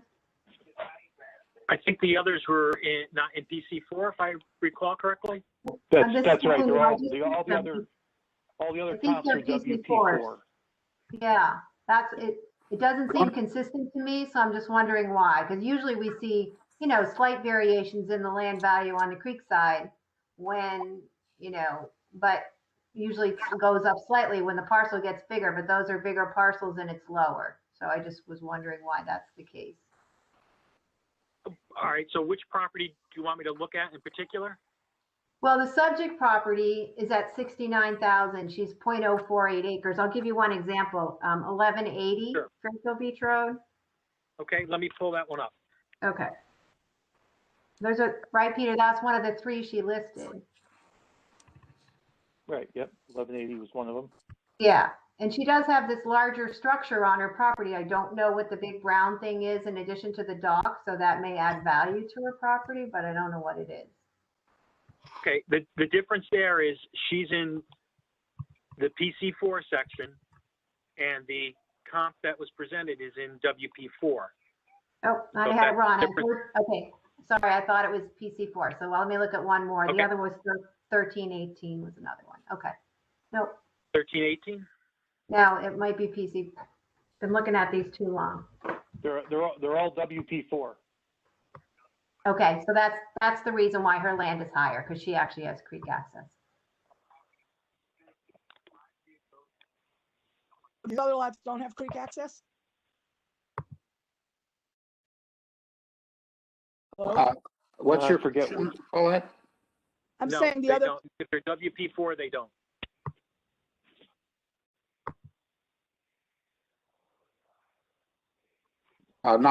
This is Harold, not water access as we have heard. Okay. I'm ready to call a vote. Any further discussion? Then I will call a vote. All those in favor of granting this appeal to the requested value, please raise your hand.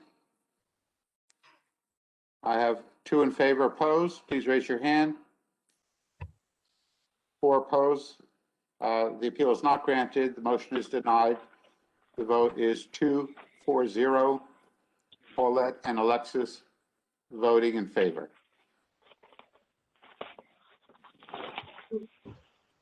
Okay, Peter? I can do another if you want me to. Sure, you ready? Go ahead. Or Peter, if you want to. Okay, I'll do it. Yeah, let me do this one and then you can go. Thank you. All right, so this one is just get my notes here.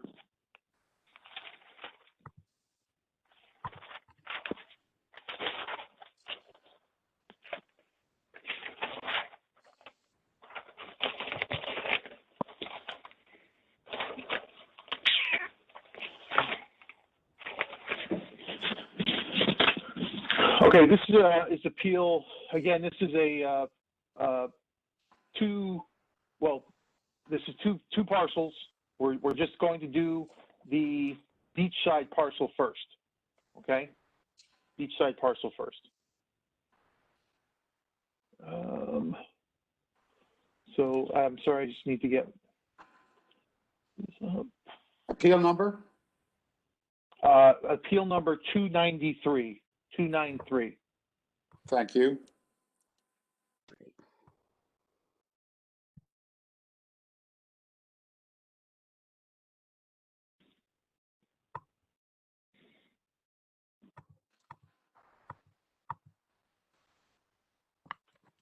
Okay, the owner, this is 2005 Fairfield Beach Road. The owner is Rebecca Bunnell, and that she was Becky Bunnell was the appellant.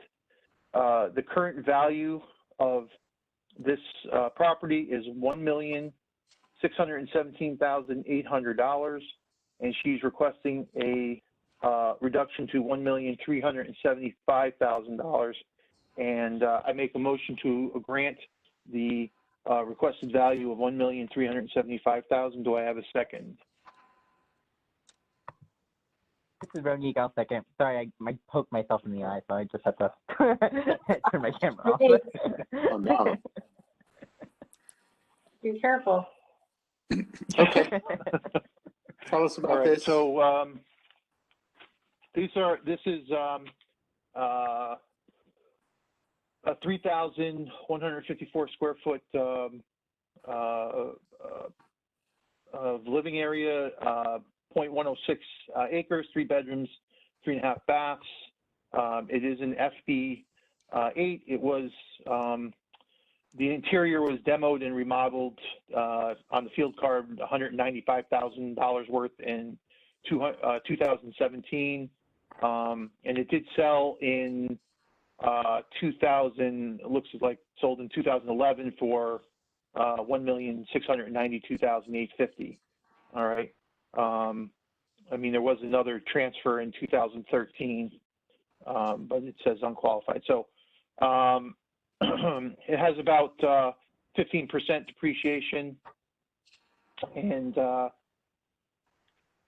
right, so she said the primary reason for the appeal is the house value.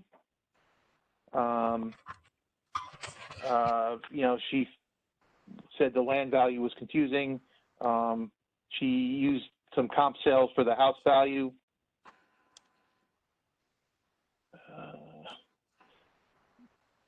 So she, one of the things that she was talking about for her own property, the subject property, that doesn't, the square footage, she says, doesn't reflect the actual living space, that the 3/4 story is, you know, being used for storage or mechanical, using it as an attic. You know, she said that the roof slants from 6 feet 11 at its highest point to under 6 feet at its lowest point.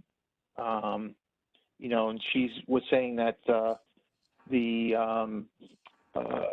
896 square feet would be 149,937. I think that's where, if I recall, that's how she got that number.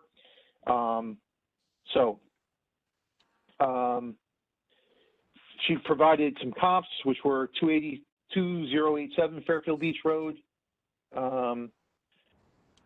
That was sold for $430,20 for $1,375,000. Was sold previously for $2.3 million to that, and then let's see. So then 2155 Fairfield Beach Road. Okay, that was sold 10/1/19 for $1,050,000. That was a new construction in 2018, and then 1359 Fairfield Beach Road was sold 8/7/20 for $1,355,000. Peter? Yeah. Peter? Mm-hmm. This is Harold. Right. I don't see these comps in this file. Is it possible that they are in the other property file? I'm going to say no. I think she just provided them to me verbally. Okay, thank you. During the hearing. Understood. Thank you. I think they might even be on the notes of her, you know, her appeal document there. So I'll just say that the first one has, you know, about 400 square feet less than the subject. It's an FB7 property and more depreciation on it. The second comp she gave, the 2155 Fairfield Beach Road, smaller land and significantly smaller square footage, and that's also FB7 and also a new construction in 2018. And then the last comp she gave was smaller, you know, land and significantly smaller square footage, and that was an FB8. That is an FB8 property, and less depreciation on that. Paulette, you have a question? Yes. What is the difference between FB7 and FB8? Why can't we use them for comps? I didn't say we couldn't use them for comps. I think they are. I'm recalling it that they seem to be of less value, if I recall, in our discussion with the valuation company. This is Harold. The FB7 is that finger of the peninsula that is towards the very end. It's like the last inch and a half on the map that we were provided, and the FB8 is the main beach area. So it is valued differently. I don't understand why. In looking at the change history, I do see that there was a change back in 2015 as a result of the formal, and it looks like there was a reinspection done after the demolition and elevation of the work that was done in 2017. That was completed in August 11th, 2017, and this reinspection was dated September 13th, and then subsequently the electrical panels were added. But they did appeal to MVS, and there was no change made in January in the informal. I read that off of the change history. We're saying that her property is in a more valuable part of the beach than, say, one of the comps that she used that's in that little finger portion of the peninsula. Is that correct? Is that what am I getting that right? Well, this is Harold. I don't know what the difference in dollar value is per square foot between the FB7 and FB8, to tell you the truth. I don't know what the dollar value difference is. Yeah, this is very neat. Basically, yeah, you're right, Paul. I mean, that's what kind of we're looking at. But do you think that they should be similar, like based on your expertise? I mean, I'm just curious. So that's what we've been kind of. Go ahead. I mean, I don't really have much. I don't put much stock in those Bain-up neighborhoods, and I've said that 100 times. That's just me. But I'm looking at hers, and I'm looking down the peninsula, and I'm clicking on the different lots, and I'm seeing that her beach frontage is less. So at the water, part of the value is how much frontage you actually have. That makes a big difference. So I'm looking at these ones on the finger here, and they've got like 54 feet across the front, and then hers has like 38. So why is hers more valuable? It doesn't make sense. Now maybe the lot is bigger, and so there's value there. But I'm just looking at location, not size. Why is that more valuable than a more beachfront? That's why I don't go with these. I don't know where they got these things from, and that's why I don't really put much faith in them. All right. Any thoughts regarding the comps that the appellant pointed out? Excuse me, Harold, but that wasn't the question. Was can anybody answer that? Does Ross have a reason why it's like that? Help me understand, or no? It's a question for Ross, Paulette. I'm sorry. Question, yes. I guess the state is making. Why is that finger portion of Fairfield Beach Road less valuable than where the subject property is, when a lot of those lots have more beach frontage than she does? It makes that area so much valuable. Okay, Ross, can you address that question? I think Mike addressed this when he spoke to you a week or so ago, and that was based on the sales that we were looking at for the different areas. Okay. Yeah, this is Kathleen. I can add to it, looking at the land curve numbers, right? Because I put them on my paper here. An FB7 has an adjustment factor of 2.1, and FB8 has an adjustment factor of 2.5. So that's the relative difference. And like I said, I walked it last night. We were down there for like 2 hours. I walked the whole peninsula. Once you go around, once you get past that jetty, the amount, even though she might have beach frontage, she doesn't have as much. Once you go around the corner, you don't have a lot of sand. So those ones are way up on stilts. The water comes underneath. It's just the beach is eroded away once you get around the end of the peninsula. So those FB7 lots, you know, plus it's further down the beach, but also just if you look, you know, if you look at the properties, the other people have much more rolling beach and sand in front of their homes. Probably the high tide line is much closer to the FB7 properties than the FB8s. So she did provide, you know, one FB8 comp. She put in the 1359, 1360 Fairfield Beach Road. That one looks like it's sold with a Creekside lot, you know, so that would be, you know, a good comp for her in August of 2020. The two parcels together, probably, I'm guessing that sale price includes the Creekside lot, you know. And then I found another sale at 1979, which is kind of just a couple doors down from her. That sold March of last year, both lots for $1.7 million. And she is FEMA compliant. The other ones are not FEMA compliant, so that probably adds value to her property as well. So that's why I think when we look at these ones in the FB8 area, it's good to look at the sales that, you know, are in her neighborhood that have a Creekside lot. You know, take a look and see, combine them together and figure it out. Because when we say a sale price, we don't know what people paid for the creek versus the beach. We only know they paid $1.7 million for them together, right? So from her, if you add her two together, they're $1,685,000 if you add her beach and creek.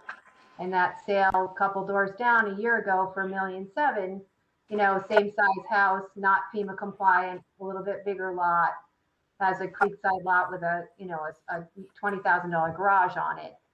So I think those two comps pretty much say that she's probably about right at $1.6 million for the two of them together. That's my looking at those two comps on her, you know, not that far from her house. And she didn't, you know, she was arguing her house mostly. She was not arguing the full value, you know, her land so much. At least that didn't sound like that's what her appeal was. You know, so there, it's hard to value anybody. Okay. I would like to call a vote unless there's further discussion. So I will call the vote. All those in favor of granting this appeal to the request of value, please raise your hand. I have 2 in favor. Opposed, please raise your hand. I have 4 opposed. The appeal is not granted. The motion is denied. The vote is 2 in favor, Paulette and Alexis, and 4 opposed. Thank you. So, Alexis. Okay, so you want to let me finish this. Harold, let me finish this. The Creekside property here. Yeah. Yes. For this. All right. So this is appeal 292. 292. Okay, it's 2008 Fairfield Beach Road.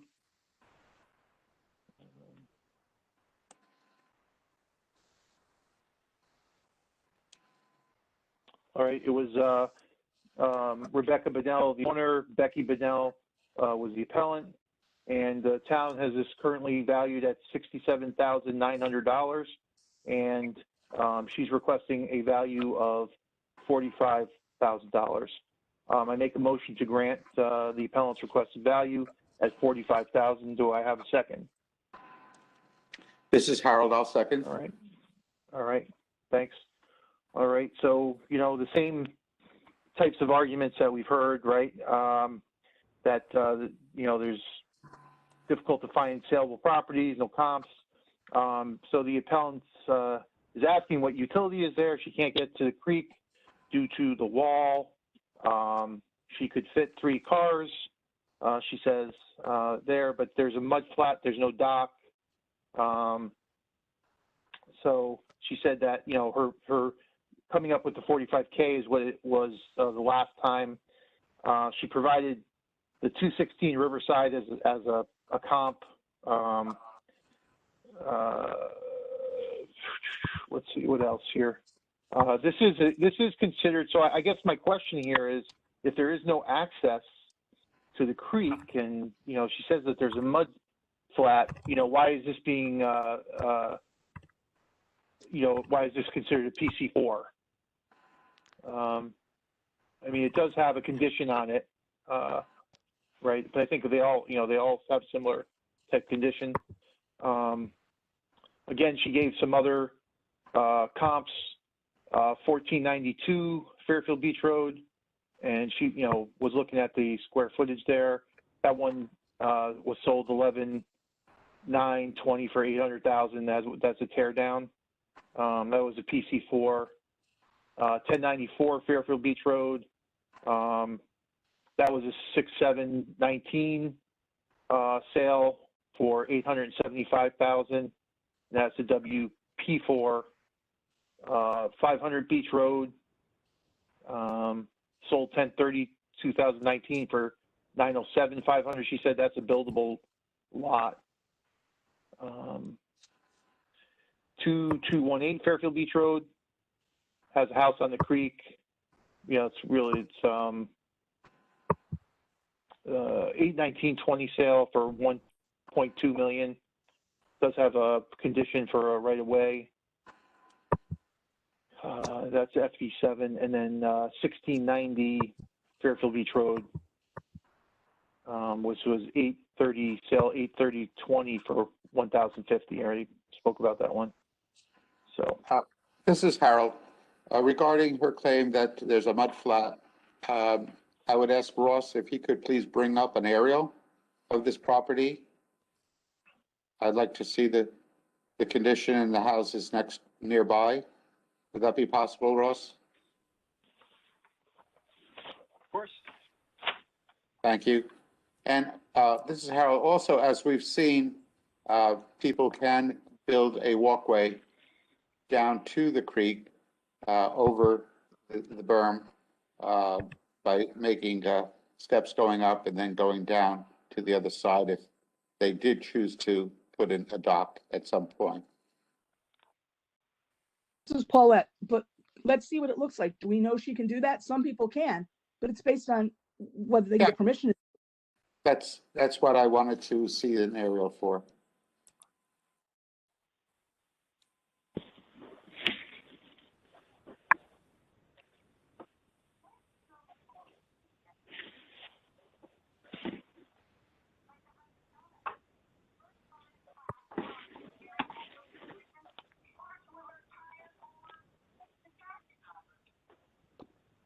Can you see it, Harold? Yes, I do. Which one? Yeah, it's the one right there with the shed to the right side. Yep. With a little shed on it, yes. That's Yes. the subject.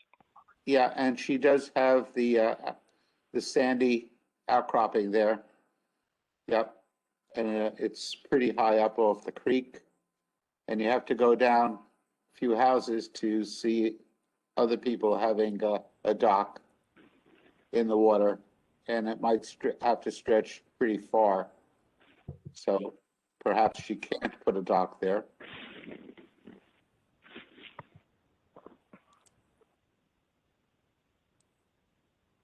It might have to go so far out that it would impede traffic on the waterway.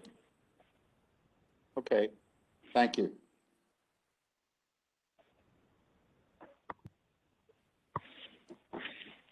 yeah.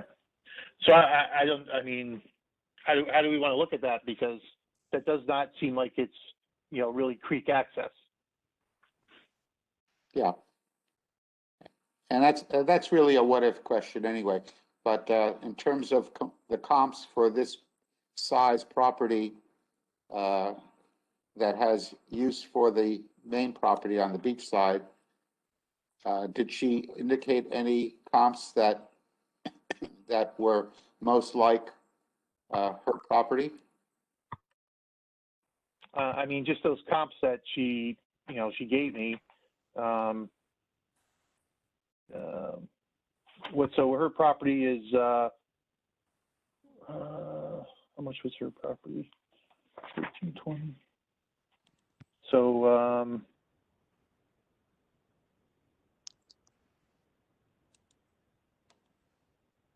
she has a lot of bigger lots. Okay. This This is Kathleen. Quick question. I don't know if this is for Ross or not, but I do see a permit pulled in 1998 for the bulkhead. So did she build, like, can you build your own bulkhead up like that? Is that, it was $41,000 permit at the time. So is that to provide protection from flood, or, and we're not appraising, we're not assessing her for we're only assessing her for the shed. We're not assessing her for the bulkhead. But I'm just wondering, because when I walked it yesterday, there's a few properties that have a really high bulkhead. And I don't know whether you could put steps up and then put a dock down, or in her case, is the mud the real issue? And so the state's already told her that she cannot never put a dock there, or it happened because she built a high bulkhead, therefore she's got the nice protection, but then she can't have a dock. So I'm just, trying to figure out value, because Yeah, what's the value of the whole this is Ross. property? I don't know about the bulkheads. I don't know who's allowed to put them in or not. I can't answer that. Okay. This is Harold. It said that it was remodeled. She didn't necessarily put it in herself. And it looks from the photo that we saw that all of the houses along there have a similar bulkhead. And I don't know if it was something that many of the houses had to join up and do together, and they were all charged proportionately. I don't know. I don't know how the bulkhead originally got built and why they had to pay to remodel it. All right, does she own it though? Just a clarification, Harold. I wouldn't put any emphasis on the fact that the permit is titled remodel. It's from 1998, and I don't know how things were coded back then, so I wouldn't consider it a remodel of a bulkhead. I would just take it as a bulkhead permit. Right. Okay. But this is Kathleen. So they own the bulkhead. I don't know how they work. They own the bulkheads, or the DEP owns the bulkheads? They're the property owners? This is Ross. I don't know the answer. I don't know. Okay. I'd have to make an assumption that if she paid for it, she owns it, but She owns it. Okay. I don't know for sure. So I guess the real question is the ground there sufficiently bad that that stretch of homes cannot ever have a dock? And does then we have proof that they've been turned down by DEP for a dock? If they could prove that, then I guess we could say that, relative to the other, however we're valuing Creekside lots relatively, it would be more like a less valuable lot for that reason. But I don't think that they, we didn't receive any paperwork that says that. So that's why, and looking at the total value of the property, I don't think overall, if you add the creek with the house, that she's overvalued because of that creek piece. So.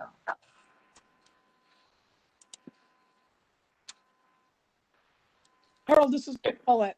I have my hand up. You probably can't see it. Oh, okay. No, I didn't see it.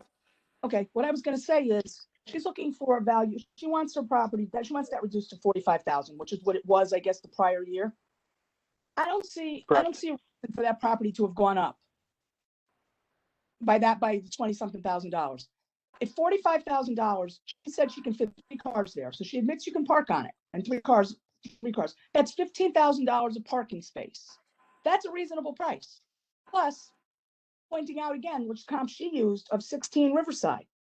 Not every property goes up in value. In fact, some drop $100,000. So I don't see a problem with her asking for 45,000. I do, however, see a problem with why 216 Riverside dropped $100,000. I'm trying to understand that as I make judgments about Creekside properties going up.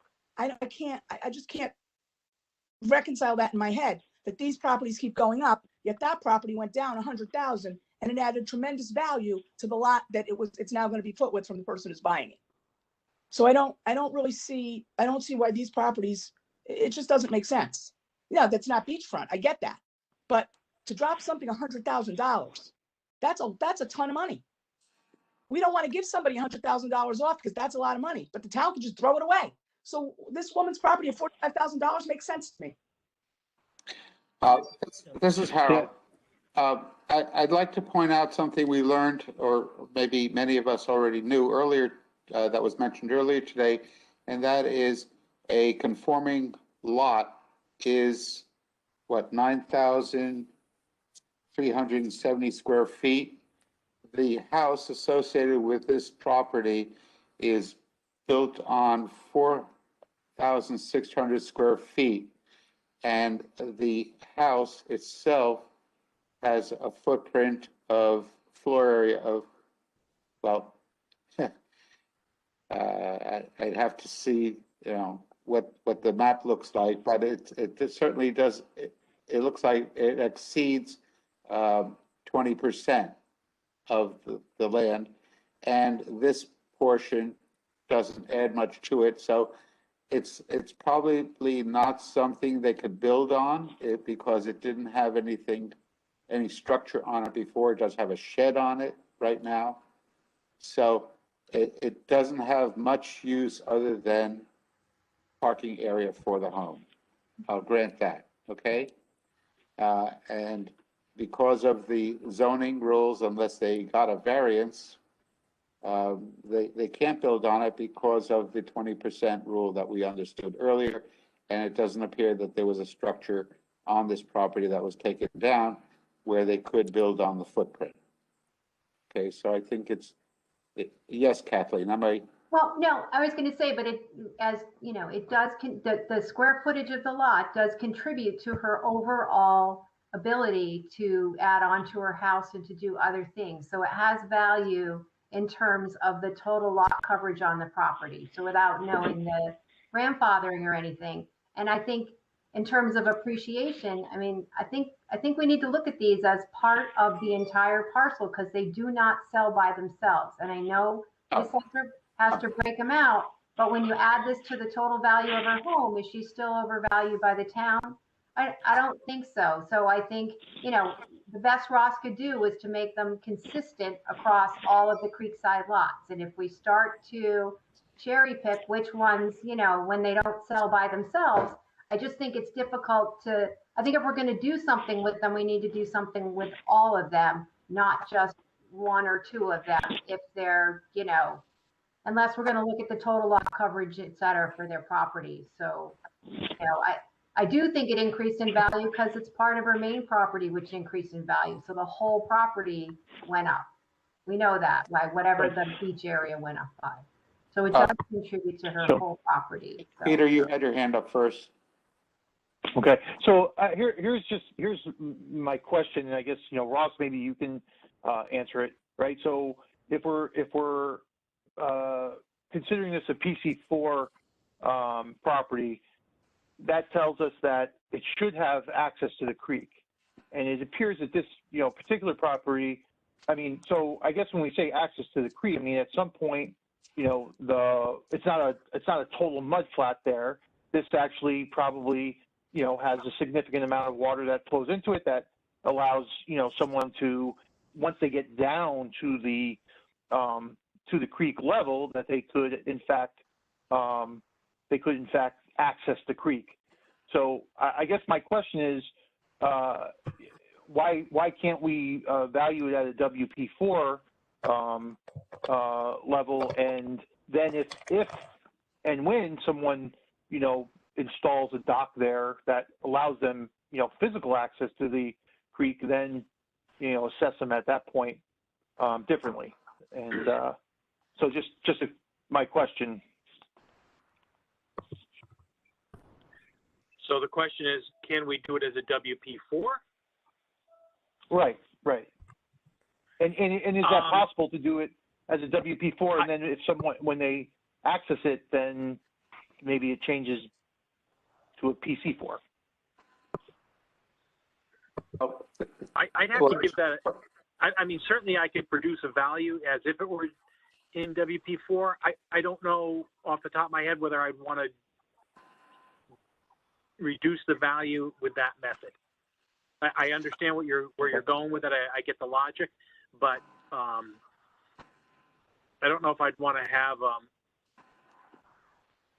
a group of parcels not coded comparable. Right. What's that do to the house to the left and the right? I give it some thought, and like I said, I don't know if ultimately that's how I would code these, or whether I would, reduce the condition or some other method. Paulette? So, going back to what Kathleen said. So are we saying that for sure, because we have evidence and proof that that piece of land on the creek side, combined with the piece on the beach side, gives them the 9,735 square feet they need to make their lot conforming? This is Harold. No, clearly it doesn't, because the beach side was only 4,600 square feet, and this is 1,300 square feet. So another 1,300 square feet, I don't think is going to give them much. And I'm not saying it's not of value. The property is of value.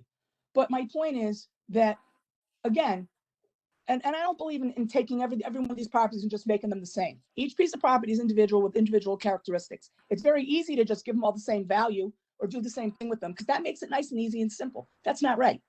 They need to be judged on their own merit and what they bring to each piece of property. She doesn't have a dock. We don't know if she can have one. But again, the property, now going back to 216 Riverside Drive, when that property gets sold, physically switches ownership, that property now makes the lot that it's going to be with as one parcel conforming, and now he can do a ton more to his property because of that. So that piece of land is extremely valuable to the person who buys it, because now they have they have over what they need. He can go doing all kinds of stuff to his land. Yet that was valued at $26,000. So let's make them all $26,000 then. I'm okay with that. You can't do it for one, not the other. You drop the price $100,000 for one piece of property, and we're looking to jack up everybody else's over here. And they don't add that much value. It's not making that lot conforming. The one on Riverside does. It gives that guy a huge conforming lot over what he needs. He can do all kinds of things. So I'm not understanding how this was valued. All right. Any other comment, or I'll call a vote? So can I just throw one more comment out? I know what Ross, his response was to my question. I would be if Ross, if you feel like some further thought on your idea of value, and I'm not asking for Ross to value this. I mean, I'm just asking for some opinion on like how is it possible to, because I just think that this is it seems like it's not really a lot. I mean, I think it's not a PC4 lot, but I think she does have value there. So can we table it and then have some? Peter, I would suggest, as Ross indicated, it would be detrimental to the other properties in the area that maybe have appealed or have not appealed. And so there's a better way to do it. If you wish to make an amendment or withdraw your motion, make a friendly amendment to change the value, that would be a more clear-cut way of dealing with it. If you feel that the town's value is too high and the appellant's value is too low, or if you feel comfortable with the discrepancy between the two numbers, then we can just vote on it. Yes, Kathleen. Yeah, I guess I would just say, if she could prove to us that she cannot get a dock on there and she's been turned down by DEEP, then I feel like we can change the condition factor somewhat on that particular parcel, because we know that it cannot have a dock. But until we know that it can't, I think any property that has the potential for a dock down there has more market value to somebody who's shopping for a house than the WP4 lots, because they know they can never have a dock. So, think about it. If you're shopping for a house on the beach, oh, it's got a creekside lot. I've got creekside access. I've got the potential for a dock. This has more value to me than a lot that doesn't have creekside dock access. Just think about the market value alone. If I was shopping and I wanted to have a boat, I would definitely look for the ones that have creekside access. So until we know it doesn't, I think it has the same value as all the other ones there. And if she can prove that she doesn't have it, she can appeal this parcel next year and come back and say, here's my letter from DEP. They said I can never have a dock. So this does not provide me with creek access. But until she tells us otherwise, or shows us more paperwork that says she's been turned down. I think the potential is there, and they all need to be looked at the same because they do add more market value to the overall value of the property, because you can park your boat there. This is Harold. Alexis had her hand up. I don't know if she's still in contact with us. Is she still connected? Can you hear me, Alexis?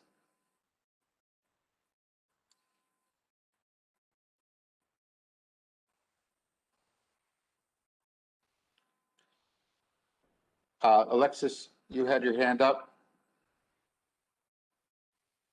Alexis, are you back on?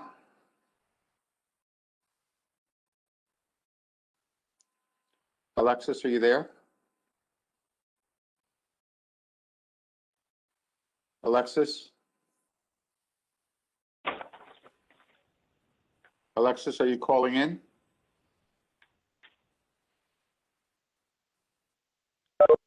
Alexis, is that you? Hi, can you hear? Yes, you had your hand up. I lost my moment. This Harrison here. Can we table this until we know that she have a doc or not? I mean, I feel like we don't have all the information to render a decision. I mean, I think that's all to That the. could be a very lengthy process. I don't know what the process looks like, but it may extend beyond the term of our appeal process. I think that if we deny it and give her time to research it, then I made an opinion earlier. It was my opinion that it looked like a dock would have to stretch pretty far out, okay? That was not an official opinion by any stretch of the imagination. So I think we can vote on this. It's not just an issue of can you put a dock in it or not. It's the value of this parcel of land. So I'm going to call a vote. Oh, that question, please. Do I have somebody's hand raised? Yes, mine, Paulette. Yes, Paulette. I just have one question because I can't see it now. My screen went off. In her appeal, did she say she couldn't get a dock on the property? No, she didn't. This is Rodney. She didn't mention anything about a dock. It was just what Harold brought up. She did not. Okay.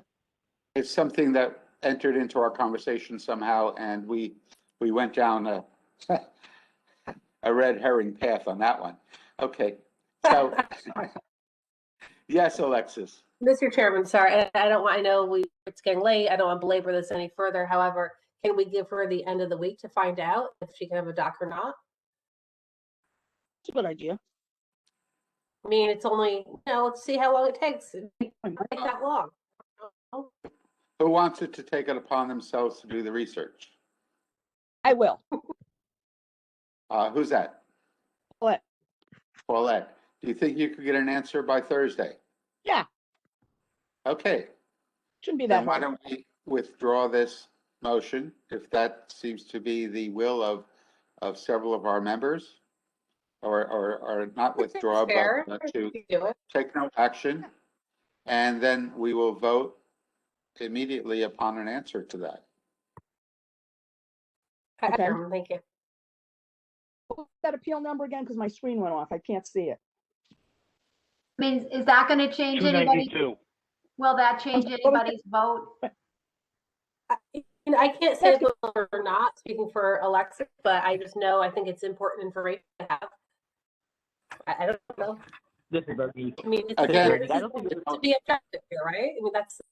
We could call the question, I mean, and then just take a vote. I go back to the question that was asked, that did she mention any condition factors to her property? Or did she just want to go back to what her old value was?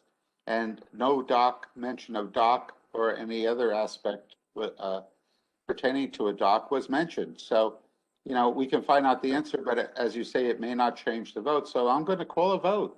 I'd like to call a vote in reconsidering this. I think we need to get this behind us.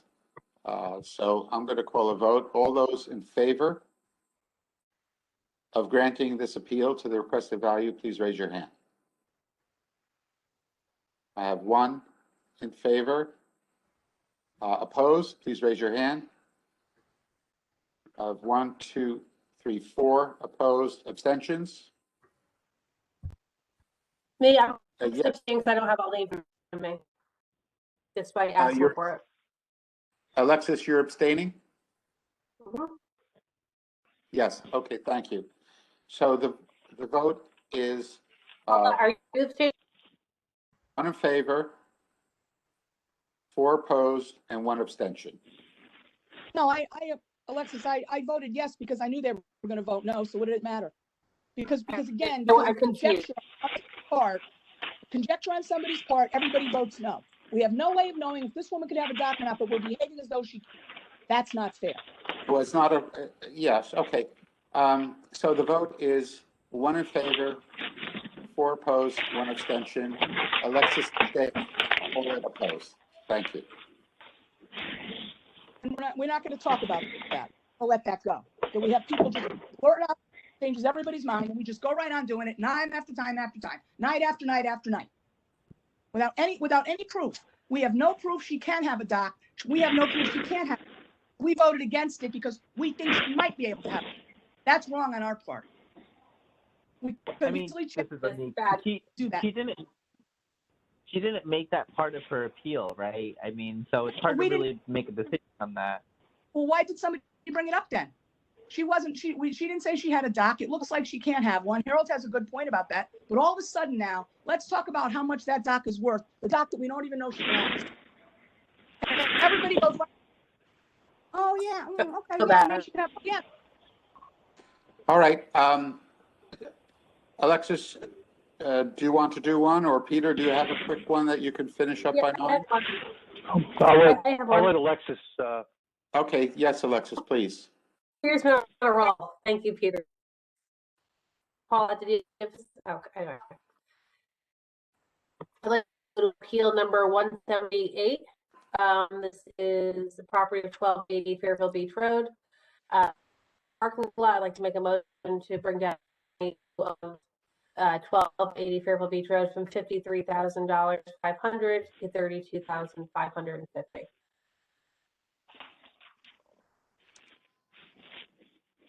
Okay, is there a second? This is Bernice, I'll second that. Thanks. Thank you, Ronique. So there is a request from the petitioner here to correct the assigned parking lot area 1,000 square feet from 1,000 feet to 875 square feet. There's been no shift in the property line since 2015, and he was wondering why it was given the square footage of 1,000. So maybe the assessor can shed some light on that. He's saying it's actually 85 square feet based on the 2015. This is Ross. He's saying that the square footage, we changed the square footage of the property. That's what he's saying, yeah.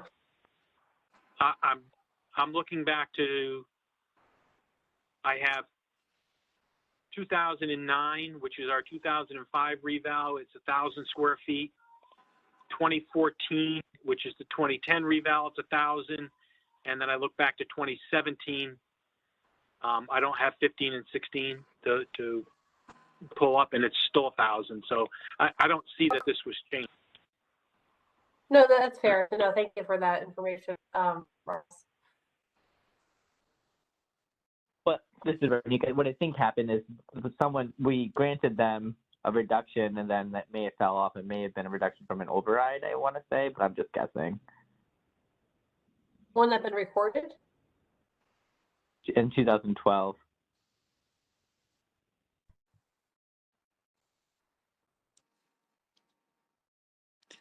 Yeah, this is Ross. They had to appeal for the 17 grand list that was not granted. And I don't see any others. This is appeal number 178, 1280 Fairfield Beach Road. Described as a gravel parking area. Oh, I have the main. Never mind. Got it. Thank you. Sorry. And so besides the discrepancy in the land size, was there something else that they were attributing their opinion too?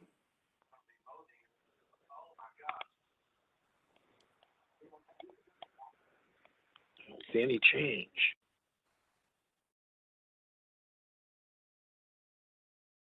I just saw the change on the main house. That was the only thing I saw. Sorry about that. Alexis, was there anything else that they were pointing to as the reason for their valuation?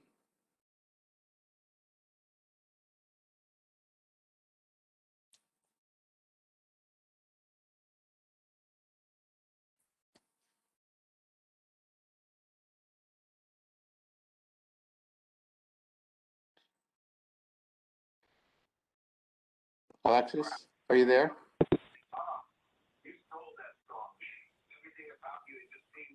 This is Kathleen. Is there anything in the backup? No. This is Harold. Vision card, and there's 7 comps that were produced. This Kathleen, so it looks like, yeah, that's how he was trying to calculate it based on the 875 number. He used the average square footage of some of the other lots to come up with his value for the 875. He did this, we had the house last night. He appealed the house last night, did the similar, picked some addresses, not necessarily sales, and just, did a square footage calculation to come up with this 505 request on the beach side last night, down from the 8, whatever he was at. These are one of those 4 little houses that are kind of cute and square on the water there. They're all in a row. So this is his creekside lot. But we did the house last night.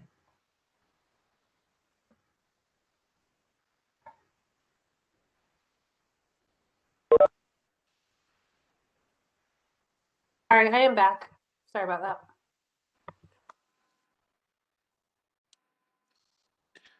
So Alexis, the question I asked, was there any other supporting evidence for the requested appeal? No, I mean, they largely based their appeal on lowering the square footage of the lot, based on what I heard. Okay. If there's no further discussion or comments, I'll call a vote. All those in favor of granting this appeal to the requested value, please raise your hand. All opposed, please raise your hand. So I have 1, 2, 3, 4, 5 opposed. Abstentions? 1 abstention. The motion is not carried. The appeal is not granted. The vote is 0-5-1 with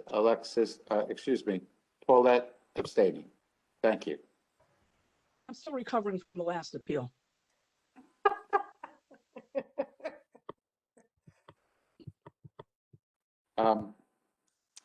Okay, was there a house associated with this property?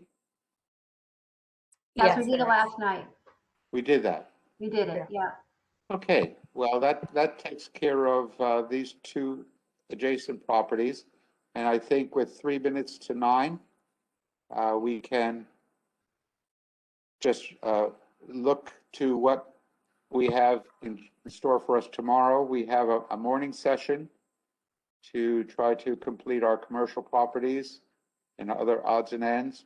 And then tomorrow evening, continue with the beach properties with predominantly Peter and Alexis discussing their Peter, you're on mute. I'm sorry? No, Peter's on mute. He started to talk, I think. Oh, Peter? Yeah, Yes. sorry. Yeah, so tomorrow I'm not on. I mean, I'm going to try my best to be on, but currently I'm not going to be able to be on. So I'm just on Wednesday and Thursday. Okay. All right. So, Alexis, you may have to run the table. I'm not running the table. Yeah, this is Kathleen. We have Catherine too. She has some Mill Hill that she hasn't finished. So I just want to make sure. She was wondering if we had a quorum at 5, but I would need to know who I have. I don't know. I know Judy is a no, because she's doing the morning and doesn't want to do nighttime. I don't know how everybody else feels about 5, or you want to keep it at 6, but she wants to do some Mill Hill. And if we don't finish our commercial, we're going to have to be fitting those in some of the evening hours too. So I guess, is there an appetite for starting at 5, or you want to just start at 6? Well, let's see if I'm available at 5. Kathleen, I assume that are you available at 5? I can do that tomorrow, yeah. And Catherine, is she available at 5? Actually, I think she said 5:15, but yes. Okay. Paulette, could you be available at 5 tomorrow? I guess so. All right. And Ronique, would you be available at 5? Yeah, I can do that. Okay. 5:15, and then we do have John at 6. So Ronique, you don't have to stay. I have 6. I can do 6. I can try to come on earlier, but I don't know if I can. Yeah, no, that would be so Catherine can do some of her Mill Hills or whatever we don't get done in the morning. You know, every hour we get 3 or 4 more done, and we don't have to have a second meeting. So All right. I'm pushing to finish this week. If we can get our act together and be brutal and start as early as we can, you know, we can. I'm with Sure. you. Let's put it in. Let's put it for 5:15 tomorrow, Okay. and we'll Thank you, convene then. So, do I have a motion to adjourn? Kathleen, you make a motion to adjourn. We Do do. we have a second? Peter seconds. This meeting is adjourned. The time is 9 p.m. Thank you all for your help and All support. right. All right. Good night. Thank you. Night. Good night.